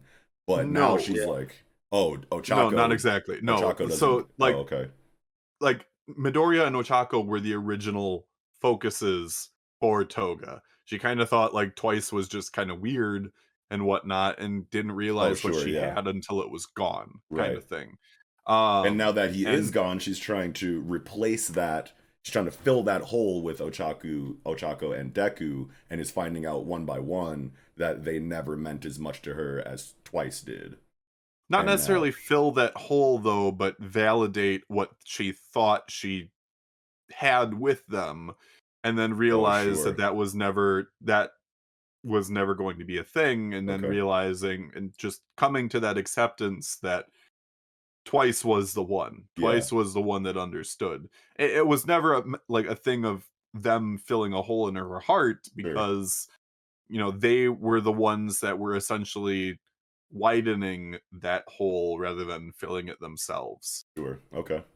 Mhm. Oh, I like that. Yeah. That feels the situation feels a lot better for me now than it did before. So I'm glad that we focused on that for a moment. Because like honestly, like when it comes to like the Toga and Ochako stuff, that's like some of the stuff that's the easiest for me to forget about My Hero Academia. Not through any fault of like Kohei's or anything like that. I've just like never really cared. It's a minor subplot. Yeah, I've never. I mean, and not even just that it's a minor subplot. Other minor subplots in My Hero Academia have banged for me. You know what I mean? But this is just the one that I, for one reason or another, just have not cared too much for. You know what I mean? So it's easier for me to it makes sense that my retention is a little bit lower in regard to Ochako and Toga's dynamic. So I'm glad that we discussed it, because now I got a new lens for it, and I'm a little bit more appreciative of it. But yeah, I think that's about all I have for My Hero this week. Yeah, I'm good too. Good shit, you guys. Well, with that, I think we can go ahead and get into the final chapter of the night, the piece de résistance, so to say. Chapter 1044 of One Piece. Been making fucking waves on social media since fucking Tuesday. Holy moly. Literally could not go on social media all week long. Yeah. Warrior of Liberation. Yeah. Did you guys manage to go unspoiled leading up to the chapter, or no? I had to stay off social media all week in order to do so, because I had to stay unspoiled until Sunday. Yeah. For his and reaction. It's got me low-key tight thinking about just reacting to scans going forward. Yeah, I actively seek out the spoilers, so like I spoil myself on purpose for One Piece pretty much every time. I don't seek out spoilers, Yeah, because I hate that is become a part of the community. Yeah, at this and the point, culture around it, like, honestly. yeah, let's fucking know. I hate Yeah. that, dude. I feel you on I that.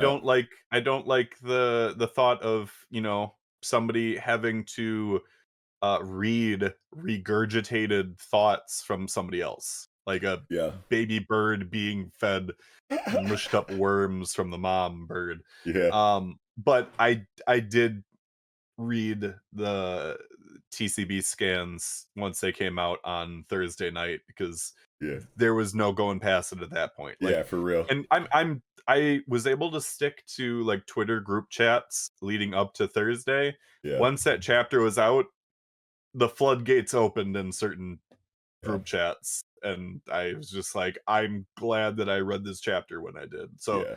major props to you, Eagle, for staying off until Sunday, because I was gonna try too. I told myself, I was like, maybe I should just read this one, authentically, organically, like on Sunday. But like my curiosity just like won out like entirely. I was just like, I can't. Like, it's out. My people are talking about it in the background. I just. Why are people changing their freaking profile pictures? That was wild. The spoilers. It's just like I saw people with the profile pictures from the Raw. I was like, really? Yeah.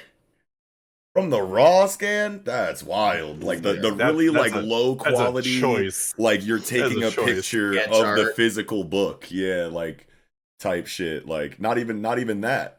I didn't see anybody with like the sketchy storyboard Raw, for a profile picture, but I definitely saw like the Japanese book, a picture taken of the page of the, the magazine. You know what I mean? Like someone had that as their profile picture, and I was just like, holy fuck. Wild. Mm-hmm. People are just so thirsty trying to be, I want to be the first one! Yeah, yeah. I knew about this. I know about this. Yeah.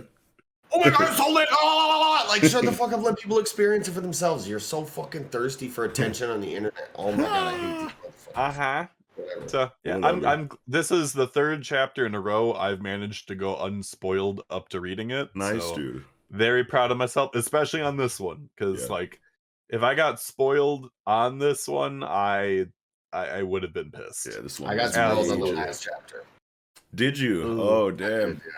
I got spoiled on the last chapter, and I also got spoiled on Jujutsu Kaisen, the Triple Domain expansion. So yeah, but that was literally happened in the first 5 minutes of me going live. Yeah, that happened in the stream. They spoiled you on the Triple Domain. Chat. That was terrible. That's honestly crazy to me, because people just like I get it, you know what I mean? Like you're in the middle of the conversation. Everyone, like people, you're talking about it with people in the live chat more than you're thinking about. Oh shit, a live reactor is literally about to witness this for the first time. I can see it easily like escaping the thoughts of the people when you're hyped up, just trying to talk about it because it's crazy and everyone else knows it with you. But like, yeah, like you're literally pulling up to a live reactor stream. Like you got to be a little bit more self-aware than that.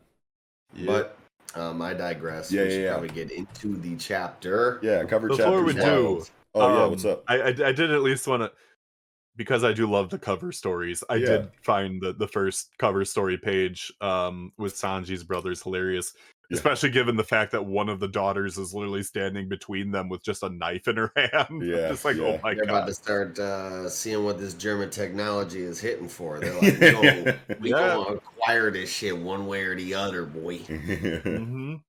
Yo. So yeah, I definitely like that too. I was glad you pointed that out, because that is something we usually try and do, is just kind of acknowledge that at least. So yes. There was like times like in the beginning of like the life of the channel where like multiple weeks in a row we would just forget to talk about the cover page of One Piece. Just like damn. Like One Piece does alternate between cover stories and like readers submission ideas illustrated by Oda, and like right now we are in another period of cover stories featuring like Sanji's family as their the after effects of Whole Cake. So yeah, this is a good one. But the chapter itself, though, chapter itself is so fucking crazy major, man. Wow. The payoff for all of this shit is like been slapping pretty hard for me. Yeah, so we start off obviously like Luffy's dialogue. What happened to me? Why can I still stand even though I lost? I'm having fun for some reason. Then he starts dying. And the whole time it's got this doom da da da doom da da da doom da da. So that's his beat. Yeah. That's the Joy Boy, the drums of liberation. Yeah, that's awesome. Yeah. I like that. I can't do this scene in the anime is gonna be so fucking insane, bro. And it seems like everyone, at least that has observation hockey, is able to perceive that this change has happened. because that's the thing, is that like at least of the people that we notice are like all people that we know Sanji. have hockey up to this point. Yeah. And that's Sanji why wakes like up. Nami and Otoko, or not Otoko, what's Otama. her Otama. Nice. are like, Luffy's alive? Yeah. Question mark. Yeah. He's breathing again. Yeah. While for sure. Marco's like, hey, yo, Yeah. he's still breathing, bro. Yep. But yeah, no, you're definitely right. Like Sanji, who's definitely noted to have, you know, a specialization in observation hockey. Kid, Law both notice, Hyogoro, Marco, they're all like, hey, yo, something a little different. Hold up, bro. Yeah. And it's like you could look at it as like everybody, you know, in this situation, like most people are gonna have hockey as far as like characters that you would focus on in this moment. But then what really drives it home is that two characters that are known to not have hockey are not aware of the same things as the other characters that are. So it's just a nice touch. That's a good little little indicator. Clear indicator, undisputed indicator. Exactly, just a nice indicator, not even noted in any dialogue. Just like, yep, here's these two people that can't tell, and everybody else around them like, yep, like, oh shit, shit, doom da da da, doom da da da, doom da da da, doom da da. Like, goddamn, hold on, bro. Yeah, like what the fuck? We back at Mary Joie. Yo, we actually get the explicit explanation on the actual factual devil fruit. Yeah, but before that, they also say like the fact of the matter was they were willing to anger Kaido and lose one of their top Aegis Zero agents because to them that was a better outcome than the awakening of Luffy's fruit. Like that in and of itself is insane, given how strong Kaido is and his influence in the pirate world. And that is a prime example of like what I mean when I talk about how like One Piece shows stakes in its world. Is that it's achieved, the world of One Piece has achieved such a living and breathing state where we're so familiar, you know, with the goings on inside of it. And even when we move over to this very like enigmatic clandestine area of, you know, the world government that has all of these like really crazy conversations that no one else is having, it's like even though we don't know as much about them individually and like what's going on with them personally, like the fact that they're having this kind of a conversation is a big deal for the overall story of One Piece just because they're having it. And we know that because the world is that big and we've seen things going on in so many parts of it, and knowing that it all comes back to these five individuals and what they're talking about makes anything they say have drastically high levels of weight and impact in pretty much every other scene of the fucking chapter, you know what I mean? So like just that the fact that they're having this conversation at all is already just like, holy shit, the intensity just skyrockets. Yep. And go ahead. I mean, just what they're talking about as far as like how the fruit has been evading him. You know, they're like it almost seems like the fruit itself has a will of its own and is evading us actively, which we know fruits, devil fruits in general, and I guess as they state in this one, more so Zoans do retain that will and have a will of their own. And it feels like that's kind of going hand in hand with the fact that when you think about all the stuff that's stated about Luffy, this really feels like Luffy is Joy Boy in every sense, right? Even aside from the fruit, like just his personality, like when you think about the dialogue where they say that in all the world there's no power more ridiculous, that seems like obviously Luffy would have that power just based on his personality and who he is. And it really feels like a perfect culmination in the sense that like the fruit's inherited will came finally in contact with that one perfect inherited human will. Yeah. To really culminate Joy Boy. To that. Yes. Yeah, maybe. And again, assuming that Joy Boy isn't the original sun god Nika. Right. Which, and I wanted to say, because I delved into this a little bit more, I was very curious because they explicitly said in both translations The fruit has evaded the world government for 800 years. So, one of the big things with that 800-year mark, 800 years ago marked the end of the Void Century. Hmm.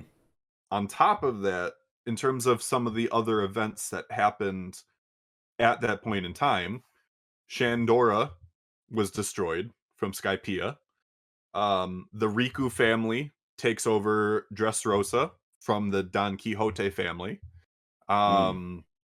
Zunaisha commits a crime at that 800-year mark. And another important point, 20 kings come together to form the world government and censor the Void Century. So the events essentially that led up to when this fruit essentially started evading them for 800 years. So it's very interesting that in particular is the point that they said, this is when this fruit, like, at any like point in time, we weren't able to get our hands on this fruit, like, for this 800-year period.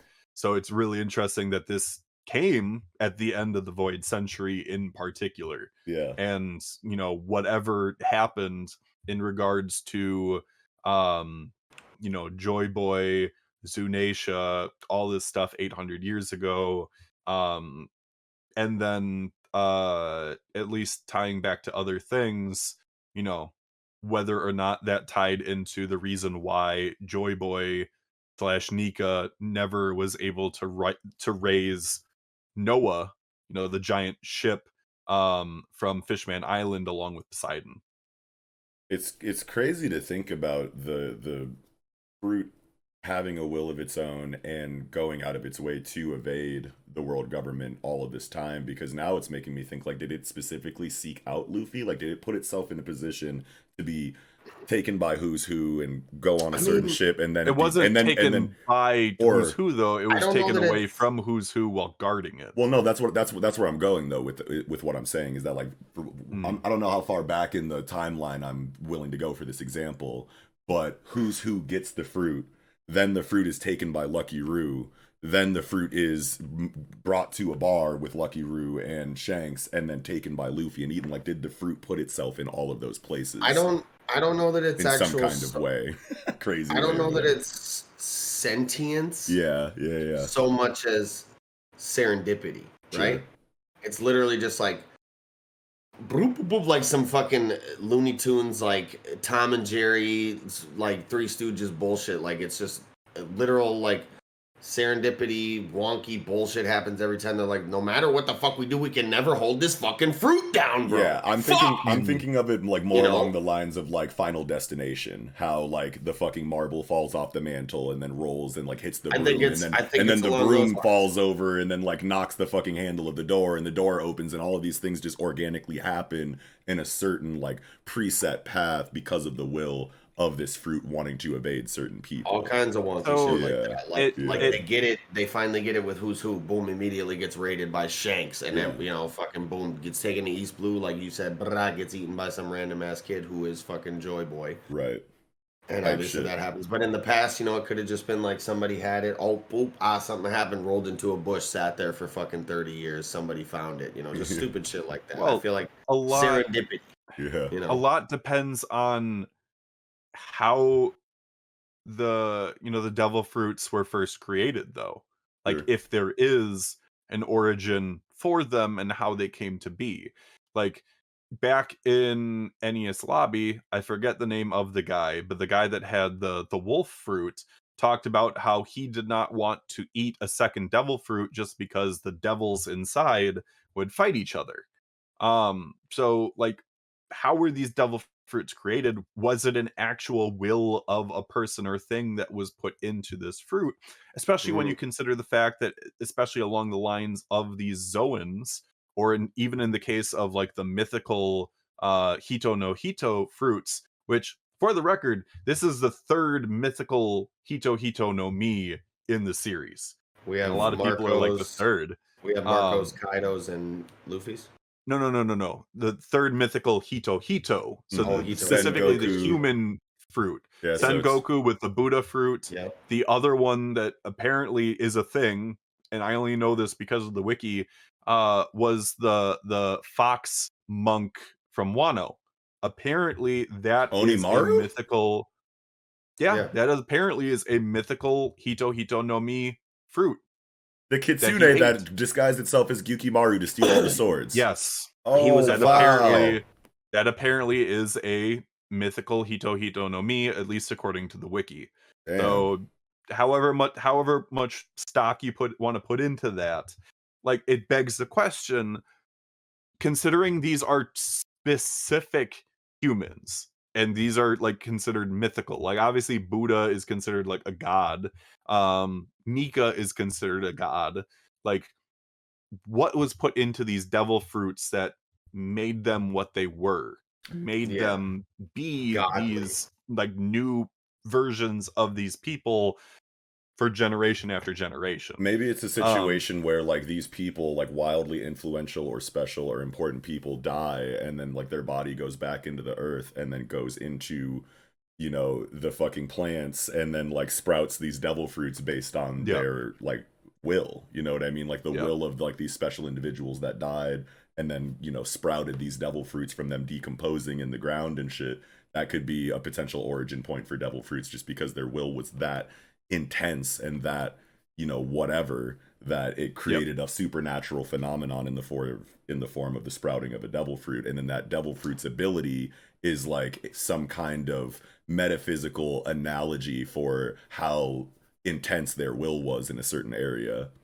That'd be pretty crazy. Like, that'd be pretty crazy to think about too. Yeah, like it raises questions of like even like Nika's involvement in potentially the creation of the devil fruits. And I say that because, and this relates to the smile theory, like why is it that a specific side effect of failed smile fruits is the fact that you have these people that are just constantly laughing? Oh, wow. Is this some kind of, you know, like descended trait or something from Nika in regards to trying to recreate even that fruit kind of thing? Like, again, this chapter it has just does so provided theory fuel for any One Piece content creator for the Yeah. next year plus. For real. I'm not even a One Piece YouTuber specifically, and I have like 3 different theory videos that I want to put out. Nice. If I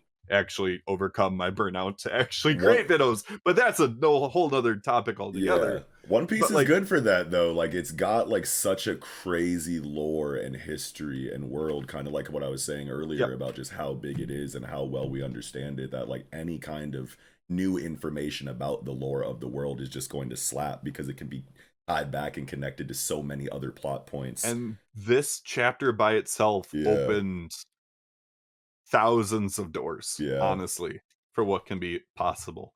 But I digress. I do think it's interesting. Well, before that, I do think it's interesting the difference between the TCB scans and the official scans, at least specifically in regards to Luffy's powers in regards to his awakened state, where with TCBE, like you could take it a little bit more either figuratively or literally, with how like supposedly his power is limited only by his imagination. So like, is that like actually literally where like he could do whatever he wants with his imagination, compared to the officials where it said that his body is given more freedom than it's ever had before, which we later see that in the chapter with how he's just able to freely manipulate his body in ways that he couldn't before, where he had to have like a particular form and or switch between them. So I just thought that was an interesting thing between the TCB scans and the official scans for the week. At least like that was like the one specific translation thing that was very different and could be interpreted differently between those two. That's like a major like thing inside of these different translations, is that semantically it only takes like one different word to like completely change the meaning and interpretation of what could possibly be happening in these stories. You know what I mean? And it's hard to know whether or not one group is translating directly and literally, and or another one is like taking liberties to make it make more sense for them or the people who could be reading it. So that kind of decision making is like so important when it comes to the translation of these stories, especially one like One Piece, where a lot of plot threads are hinging on this information. You know what I mean? So that's why it's good to like look at them side by side. So thanks for pointing that out. But yeah, Hiyori. Yeah, Hiyori. This scene was such a fucking banger, bro. Like dialogue wise, like it was so cathartic. You know what I mean? To see Orochi like pleading for his life and trying to find new outs and still trying to like be the charismatic, like manipulative piece of shit that he is, all the way up until, you know, the last part of his scene is just like dumb cathartic for me. In the back and forth of the dialogue with Hiyori too, until this fucking beautifully drawn panel that I feel like is just such an outlier in this arc as far as like quality and just like emotion. You know what I mean? I feel like we have not gotten a panel like this in Wano at least for a really long time. Yeah, no, this scene was a banger for me. This had me tearing up on stream as I was reading this shit. Yeah, it was banger. This fucking is a banger. For real. She's like, yo, you scumbags took advantage of my father's kindness and loyalty to the country. You fucking lied, manipulated. He kept his fucking word. He made himself look like an idiot for 5 years, didn't say shit, and you still scumbagged him in the end. Like, oh. Yeah. He boiled himself alive for an hour, and you were never gonna let him go. Promise. Yeah. Yep. So, yeah. No, it's... And I wanted to say, the unfortunate thing about Hiyori's, you know, situation, this part of the chapter, is that it gets brushed over as much as it does, just because it's sandwiched between these big, like, aspects of Luffy's development and whatnot. When, like, this is such an important moment in the chapter that, like when you think about it, like, when it comes to Momo and Hiyori, Momo's battle was with Kaido. Hiyori's battle was with Orochi, especially considering the fact that Hiyori was the one that was left behind. Hiyori was the one that had to deal with Orochi's and Kaido's Wano for over 20 years. Right. And she, you know, she had her mission to infiltrate his ranks and whatnot, to get close to him, to enact her revenge, and she's getting it. Like, she has finally achieved this moment where she can avenge her mother and father for, you know, crimes that have been left unpunished for over 20 years. Yes. It absolutely is just a powerful moment with added extra irony as the flaming ghost of Kanjuro just, you know, like what's the word I'm looking for, is just staggering in on the last embers of his pathetic life. Dude, that was really well said.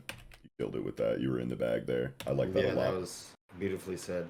Hell yeah, man. As I stuttered and tried to find my wording. Just at the very end, but it's all good, bro. Yeah, no, that was a banger.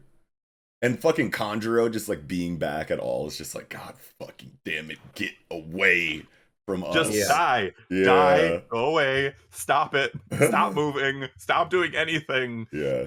A lot of people are like really mad to like see Kanjuro, and it's just like I just know that until it feels complete, they're gonna keep coming back. You know what I mean? Like, the last time you see a character, if it's not going out in like a very Oda like style, like crescendo completion for their, you know, involvement in the arc, they're going to keep coming back to influence the plot in some kind of way. So it's a little bit more expected for me just because I think about it like that. Same with like Orochi and shit too, and like just like, and Jack and whatnot and shit. Like, all of these characters that have been taken out of the fight and come back over and over again is annoying and as frustrating as it is. it really did do wonders for me to just constantly be expecting it until there is that kind of like crescendo-y send-off for them that Oda loves to give to his characters. Well, and it's not even, at least in this situation, it's not a crescendo. Yeah. Because Orochi does not deserve to be seen off with a crescendo. Right. He deserves to have a pathetic end to his pathetic life. Yeah, and that pathetic end can still be dressed up in that Oda like bow that I'm talking about. You know what I mean? Like I definitely don't think that Orochi is even done here. You know what I mean? No, like, he's probably not. Yeah. And Kanjuro, like probably. You know what I mean? Like we can a lot more safely assume that Kanjuro's done after this time than literally his any blood of the other. loss has to it has to have ended at this point. Come on. Yeah, but right. But still, yeah. I mean, like, if it just doesn't feel like the end, it's probably not. And I feel like at this point in One Piece, it's pretty easy to feel when that character has used up all of their screen time. Mm-hmm. But anyway, the dawn is sure to come. Yeah. Fire. Yes. And then we get Luffy, man, Gear 5, bro. He says, I can do everything I wanted to. I could fight a little bit longer. My heartbeat sounds so funny. I can't wait to see him. I cannot wait to hear him say this. Yeah, for real. Like this.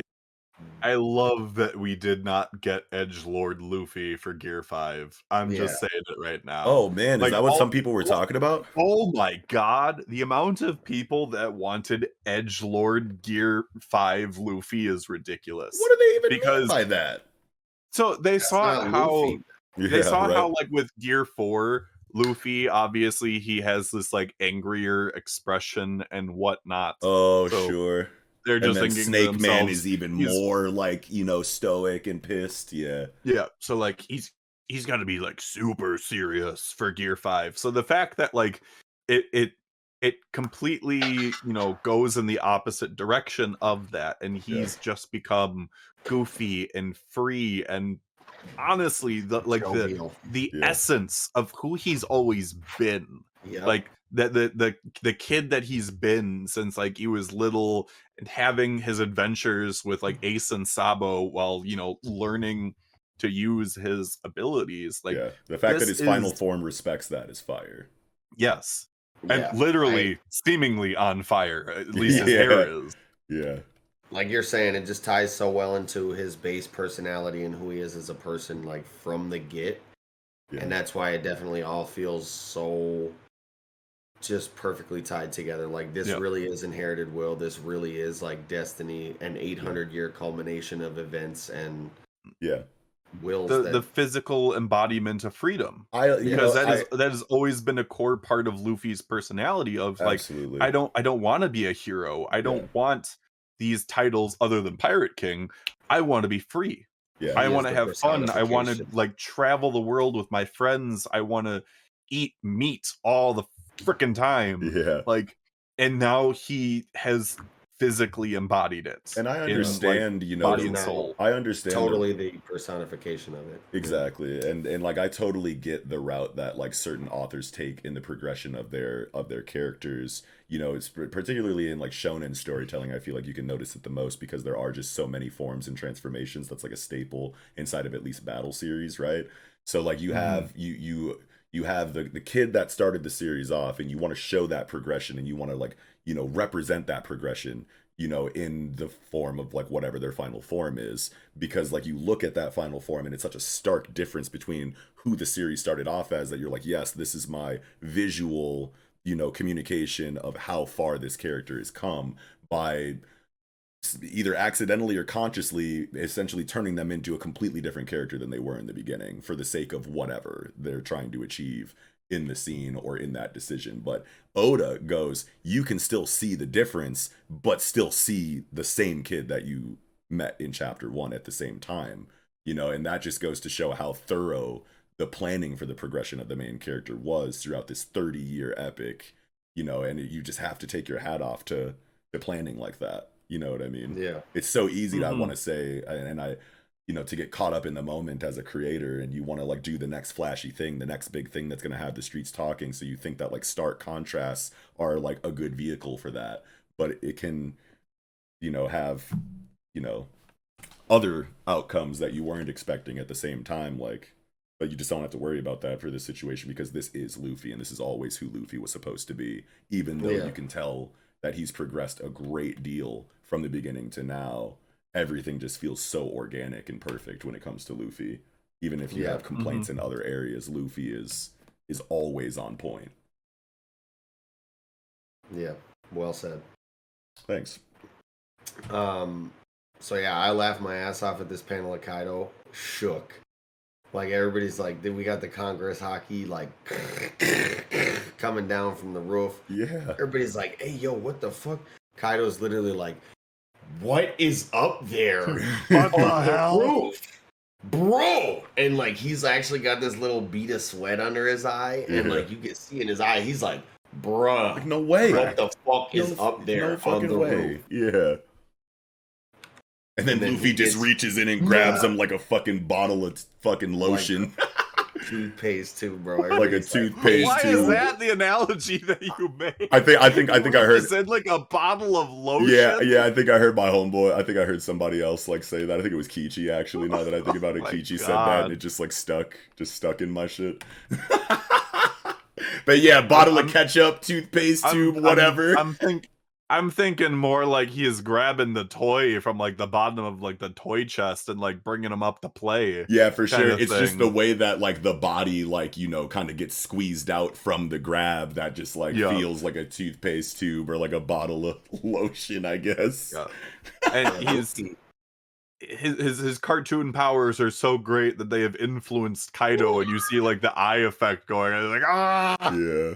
Pulls his shit out of the sockets, whips him up there like, bring your ass here, boy. Yo. Hits the like Popeye the Sailor Man. When he hamps him up and he's looking like Stretch Armstrong, Popeye the Sailor Man, and he's like, and starts spinning him and fucking around. Bam, bam, bam, bam, bam. Yo. Bam Bam from the Flintstones. Hits him with the Hulk versus Loki. Boo, boo. Yo, I was laughing my ass off. Yeah. I could not stop laughing. I think I heard that the Popeye official like Twitter like retweeted this shit or some shit. Yeah. Or some Tweeted about Luffy, yeah. Tweeted about Luffy. That's hilarious. Which is crazy. Luffy ate his spinach today. Yeah, this is very really loved- Popeye, very Tom and Jerry, very Looney Tunes, and I love every moment of it. I'm loving every moment because Luffy's just having fun, man. He's living his best life. And He's Kaido, laughing his ass off. Yeah, he is. And he's making a lot of like, dude, I didn't even really notice all these fucking sound effects he's making. He's like, hiya, wah, blah, like he's just fucking, dude. This dude is hilarious. I man. thought that was oh wait, yeah, hiya. The is wah definitely and the Luffy. oog, I think, is Kaido, but the hiya and the wah and the ra, that's all him. Yeah, That's probably. Luffy. Yeah. Making weird ass noises while he's doing this shit.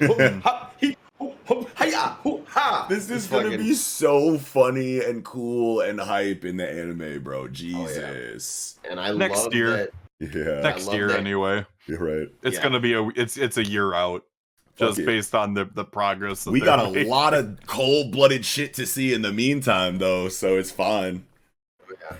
Well, once their indefinite hiatus ends because of the hacking incident. Oh, right. Yeah, I do love that Kaido, after he gets fucking walloped and shit, like he immediately just kind of collects himself and he's like, thanks for surviving, bro. Appreciate Well, you. Like, not Yeah. before he just goes like, "Rah!" and he fires off like a blast, and Luffy is just like, "Oh shit!" And then he's like, Well, no, that was rips up after. the- That was after. that was before. No, right here on he gets like bop bop Was it? bop. Yeah. Yep. And then he kind of, collects himself. Luffy's laughing his ass off. We get the little star panel. Yeah, you know, where he's another like Looney about to Tunes, get like, fatality, like, oh. And if you Gotcha. zoom in, I'm pretty sure you can see the fucking Looney Tunes bump on his fucking dome. Yeah, he's got the anvil fell on his head. Yeah. The Acme mallet hit him in the dome.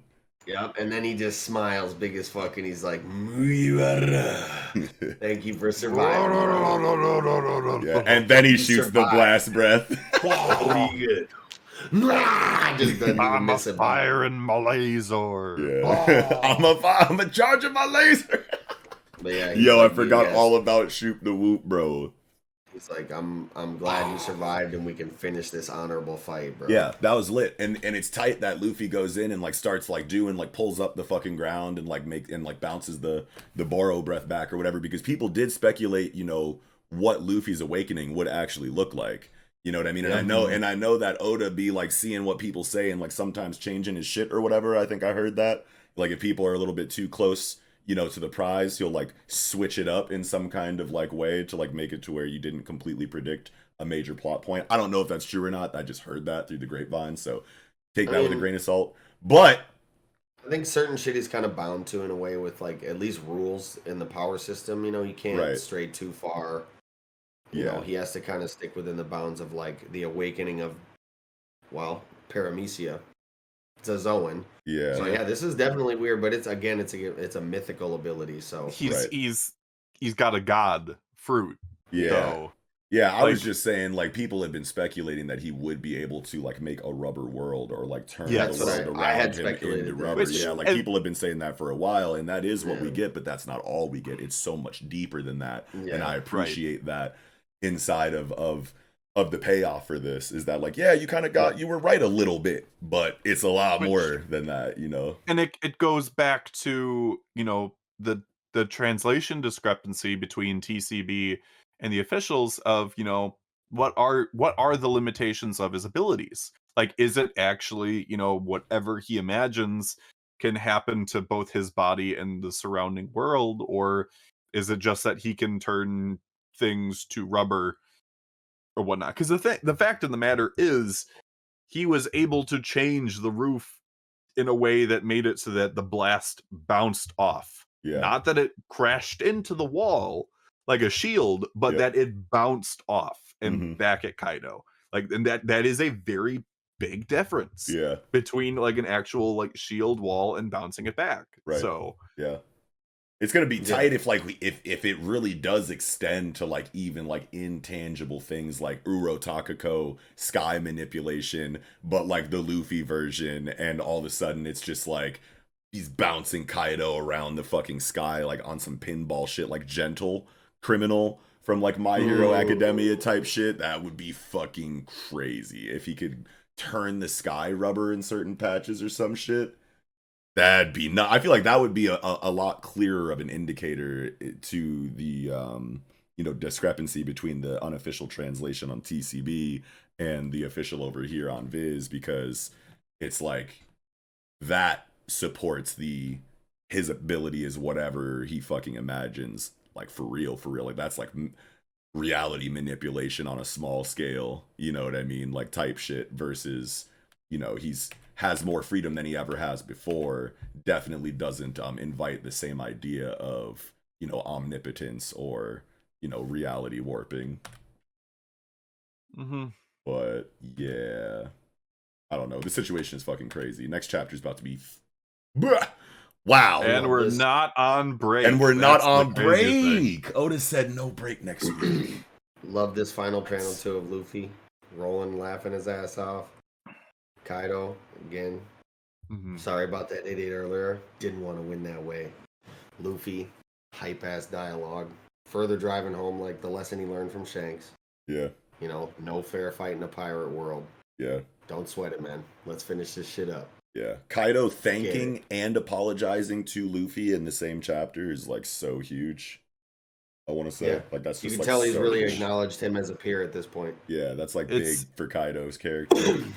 It's interesting that you bring up Shanks too, because I want to touch on that again. Ooh. But I love Luffy's form. I love the fact that it looks like his hair is on fire, like the sun.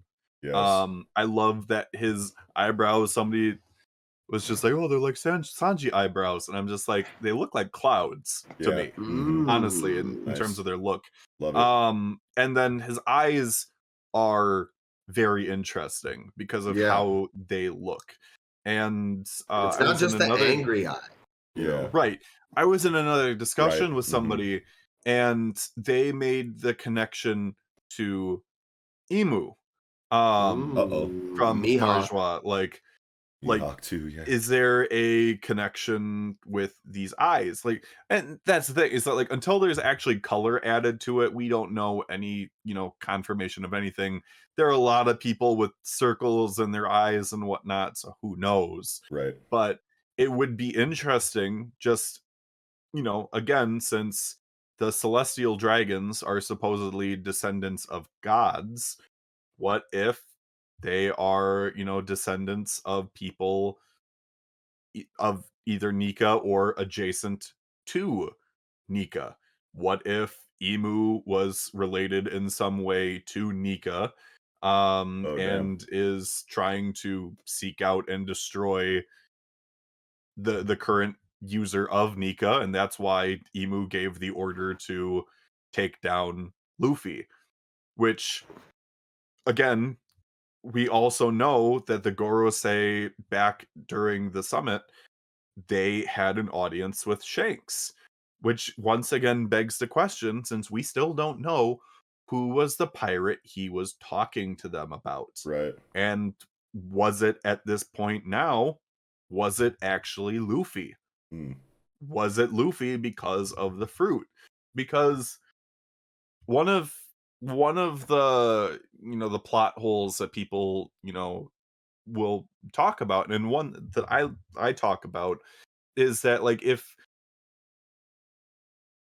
the government knew for 800 years that this special version of the Hito Hito no Mi was being masqueraded as the Gomu Gomu no Mi, and they specifically knew the ability that its fruit gave, and there is a book in this world that details all of the frickin' devil fruits in this world, why was it that up to this point they didn't do more to get this fruit out of Luffy? Like, especially if there was this concern of like, oh no, he's going to be very dangerous if his fruit awakens. Why didn't they put in more efforts to take him out earlier? It could be a situation where, like, this fruit has gone from person to person over the course of 800 years and activated Joy Boy how many times? True. None. Right, so if they hear that someone has the Gomu Gomu no Mi and they go to kill that person, it's just going to regrow somewhere else. So, like... Well, the fruit grows from wherever the person dies, Right. seems to be the case. Sure, but it's like, is there a way to track that trajectory and cut it off at the pass or anything? Like, no. Sure, So, which is... Yeah, so as far as, like, dedicating time and effort and money and troops into hunting down everybody, whoever had the Gomu Gomu no Mi, it's like, well... It's like, how many times is this fruit going to be eaten by somebody and that person's going to live their entire life without ever triggering this aspect of the fruit? Like, how many times are we going to dedicate that much time and effort into chasing down every single person who ever has it if it's that small of a possibility that it will actually become Joy Boy? But that being said, like, if their intent and purpose was to make sure that they secured the fruit, right? If that was the case, then they want to get it. Right. Like, the biggest tell, other than the fact that like his body is rubber, is the fact that for his attacks, he starts out every attack with Gomu Gomu no. Yeah. It's probably a bigger deal for them to dedicate time and forces and effort to finding the fruit when it's in fruit form versus when it's eaten and in a body. Because when it's eaten and in a body, there's like no real likelihood that it'll become Joy Boy. But when it's in the fruit form, then you can just go get it and hold on to it. Yeah, that's assuming that they want another Joy Boy and that they don't just want to secure the fruit and whatnot. Sure. So again, that's just one of the talked about plot holes in that regard of like, if this was such a big deal, right, why was it delayed for as long as it was, and why did you specifically do it during the fight with Kaido? Was it because all of a sudden there was that Shanks influence? Maybe that, like, he told them about Luffy. Yeah, like, who knows? Like again, I mean, my thought on it would be this, at least as far as the timing goes. It's like kind of like Knox said. I do think there's a little more merit in the argument to say, like, instead of continuing to like kill the person, try and get the fruit when we know the fruit is evading us, we can never get our fucking hands on it and hold it down. It's always a situation where it evades our grasp somehow. We would rather just let this person live out their, 90, 100, 120 fucking Kurehas old as fuck. We don't really know how old humans can live to be. Yeah, whatever. So, their lifespan, yeah. Their lifespan. Kurehas old as fuck.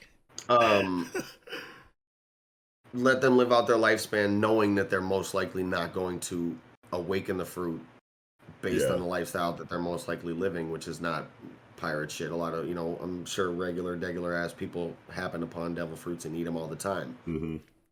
But now it's gotten to the point where, like, okay, this kid's actually making waves. Like, maybe keep our eye on this he thinks he's a big fish. He'll probably get taken out. Now he's actually fighting Kaido, and like you got moles in the situation that are saying like this dude might win. Yeah, it's real. Like now it's a situation where it's like, okay, this dude's actually kind of getting close to the level where he may awaken the fruit. Now we gotta let's go get him out of here. That's the thing, though, is that like he's still been making waves up to this point. Like he's had several brush-ins with the celestial dragons or the celestial dragons adjacent. So like news of them should make their way up to Marijois, right? Especially since they're the ones running the world government. So again, a lot of it depends on like what is their actual pursuit and what was it that was stopping them from pursuing it earlier, if it was just a matter of killing Luffy and taking his fruit. But it's not a plot hole until to like the system of powers, right? I get that. And it's not a plot hole until we get their reasoning for this specific like question. Up until then, it's just I really want the answer to that question. Right. Not really. Like it's a contentious plot hole, not a confirmed plot hole. Right. I think the way around that is that, like, in that situation, they kind of default to the system of powers that is, like, the absolute belief in the world, where it's like, you can be a pirate that's making waves in this world, but at the end of the day, you're going to hit the new world, and these Yonkos are going to dick you down. And you're either going to work for them, or you die. So, like, we're not too worried about this kid. Now he's like, okay, this dude might actually beat Kaido. Fuck. This is serious. So, like, I think you can still get around it with that thought process where, like, even if he was making waves, they definitely noticed him. They were definitely like, yo, this dude's out here. Yeah. They knew about it. Like, he's got the gum for sure. He's making big waves, but, like, we can be pretty confident that, like, these Yonkos are going to sit his ass down and take care of him once he gets to the new world. Long before this Joy Boy shit is even a problem. And now it's actually like, fucking about to be Kaido. Oops, shit, miscalculation. Dude. He was that guy. And now that we are certain, we should probably go take him out type shit. Like, you never know, like, exactly how, like, those kind of conversations are going to go. Like, you want to assume, like, that's where a lot of Oda's focus and passion in his storytelling is going to kind of, like, roost, right, is inside of the world government Gorosei storytelling. You want to assume that that's where all of his like best pen is going to come from in regard to like the writing of like the wrapping up of certain plot threads and shit, you know what I mean? Like he usually snaps pretty hard when it comes to stuff like that. So I think the reasoning will be solid once we finally get it, and I think we're meant to question it in this way right now. I think Oda is totally cognizant of exactly what kind of conversations this information will bring about. So, and he's like so chaotic, fucking chaotic good, chaotic neutral, whatever about it, that it's like, yeah. But yeah, man, I don't know. Fucking crazy chapter, man. Holy fuck. Yeah, that's all I had though. That's about all I had for One Piece as well, man. Yeah. Bang of a chapter. Outside of everything that we talked about, obviously, again, there are so many theories that you can go back and look at different chapters and whatnot and start making connections for. So I'm really excited to see what other people come up with. Hell yeah. And even developing my own theories and seeing where things go from there. Especially even again with things that have not been revealed yet. Especially timeline wise. Again, like the fact that this fruit has been avoiding them for 800 years, and prior to 800 years was the Void Century, and Zunisha's crime at the end of the Void Century, leading off into this 800-year span of time, Right. what happened? Yeah. There are so many things like you can, theorize at this point, and I love it. I love that this is the chapter that gets to revitalize all these One Piece YouTube channels that, let's be honest, for quite a while now, just given the pace of Wano, they were running out of things to talk about. You can only talk about like post Wano bounties and who's gonna join the crew and stuff like that For so many long. times. Like, this is the chapter where if you put in the work, you are going to have a gold mine worth of content that you can glean from for months to come. Hell yeah. So, and I know there are people out there that are gonna, put their nose to the grindstone and get it done, and I'm excited to see what we get from it. And Fuck yeah, dude. Especially excited to see what kind of headcanons come from this. Yes. I'm not excited for that because with headcanons come like really cringy agenda battles in the One Piece community, and like that's just like so annoying to me. I agree. But I'm excited to see when things don't go people's way. It's like, okay. Right. I one of my reaches that I came up with, just based on things, especially if we are confirming that there are multiple god versions of the human Hito no Mi, I'm kind of curious as to whether or not Vegapunk might actually have a mythical Hito no Mi. I was throwing around on another stream that maybe he has Hephaestus, the Greek god, especially given how like he's been doing a lot with technology, and robots and making robots or weapons eat fruits and whatnot. So well, it makes you think about like what these gods will actually be, right? Because like Nika is like a god of One Piece, but I don't think it's an actual god. I know it's like derivative of, whereas representative like Buddha of like an actual is god.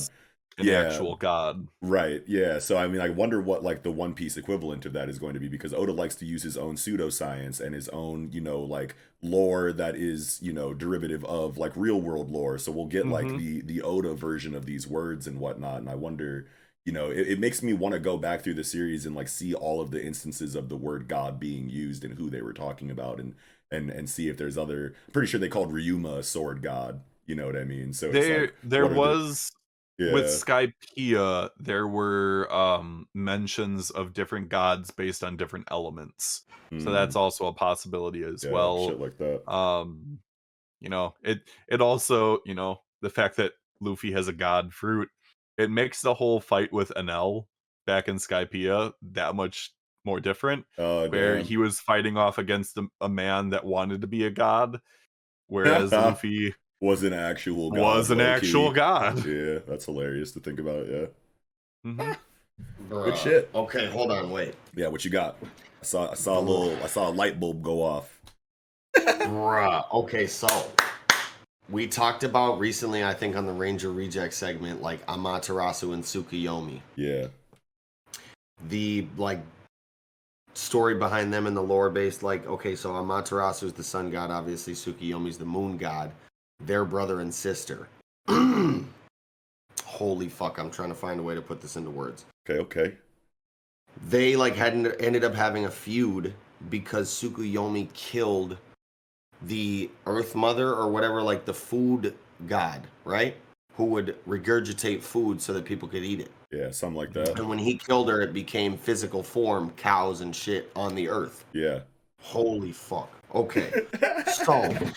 Bro, we have Nika. He cooking. We have Nika, right? The sun god. Yeah. And this may not be like direct lore as far as names and shit go, but it could tie in. Like, what if Nika is the sun god and that has been transferred into the fruit? Like, these were gods or beings that were like cooked down into these fruits in some way, and the wills are being inherited now through time, but they were originally people. Like, Nika's Joy Boy, Luffy is that incarnate. What if fucking Im-sama is the Tsukuyomi equivalent? Tsukuyomi, the moon, yeah, and fucking like they're feuding because in the beginning of all this shit, in the Void Century, the Moon Tsukuyomi god fucking did something that caused all these beings to like be forced into these fucking fruits, and that's why they're feuding over time. And it's got me thinking, like, what if fucking Uranus is like the last existing being that they were turning into these fruits, and that's why it's like been put off the reveal for so long. I don't know. Dude. I like where you're going with the emu. I'm struggling to find a way to put this shit into words because it just hit me like a ton of bricks out of nowhere when you were talking. I see the vision, bro. Like, I like emu as a Tsukuyomi equivalent for like that definitely ties into the whole in One Piece. Yeah, right. It definitely ties into the whole, you know, descended from gods, celestial dragons thing, and also why emu would be, you know, held to a higher standard compared to everyone else with the whole throne that no one else can sit on. So I think it is, you know, it's got some merit with it. I also think that the giant straw hat in their possession, I'm thinking that might be the actual original hat of Nika or Joy Boy to scale. I think, and that's why like that they want too, the fruit in combination with the hat. But again, it just goes to show there are so many theories that can be made from the information that we've been given in this chapter and trying to connect it to the 1,430 or 1,043 chapters that came before it. Yeah. Like, it is insane. It really is. You're almost makes you wonder why did they have the hat frozen? Is it alive? Like, does the hat also have a will of its own, and they gotta keep it like cryogenically frozen, or it's gonna do some shit? The hat know me. The hat know me.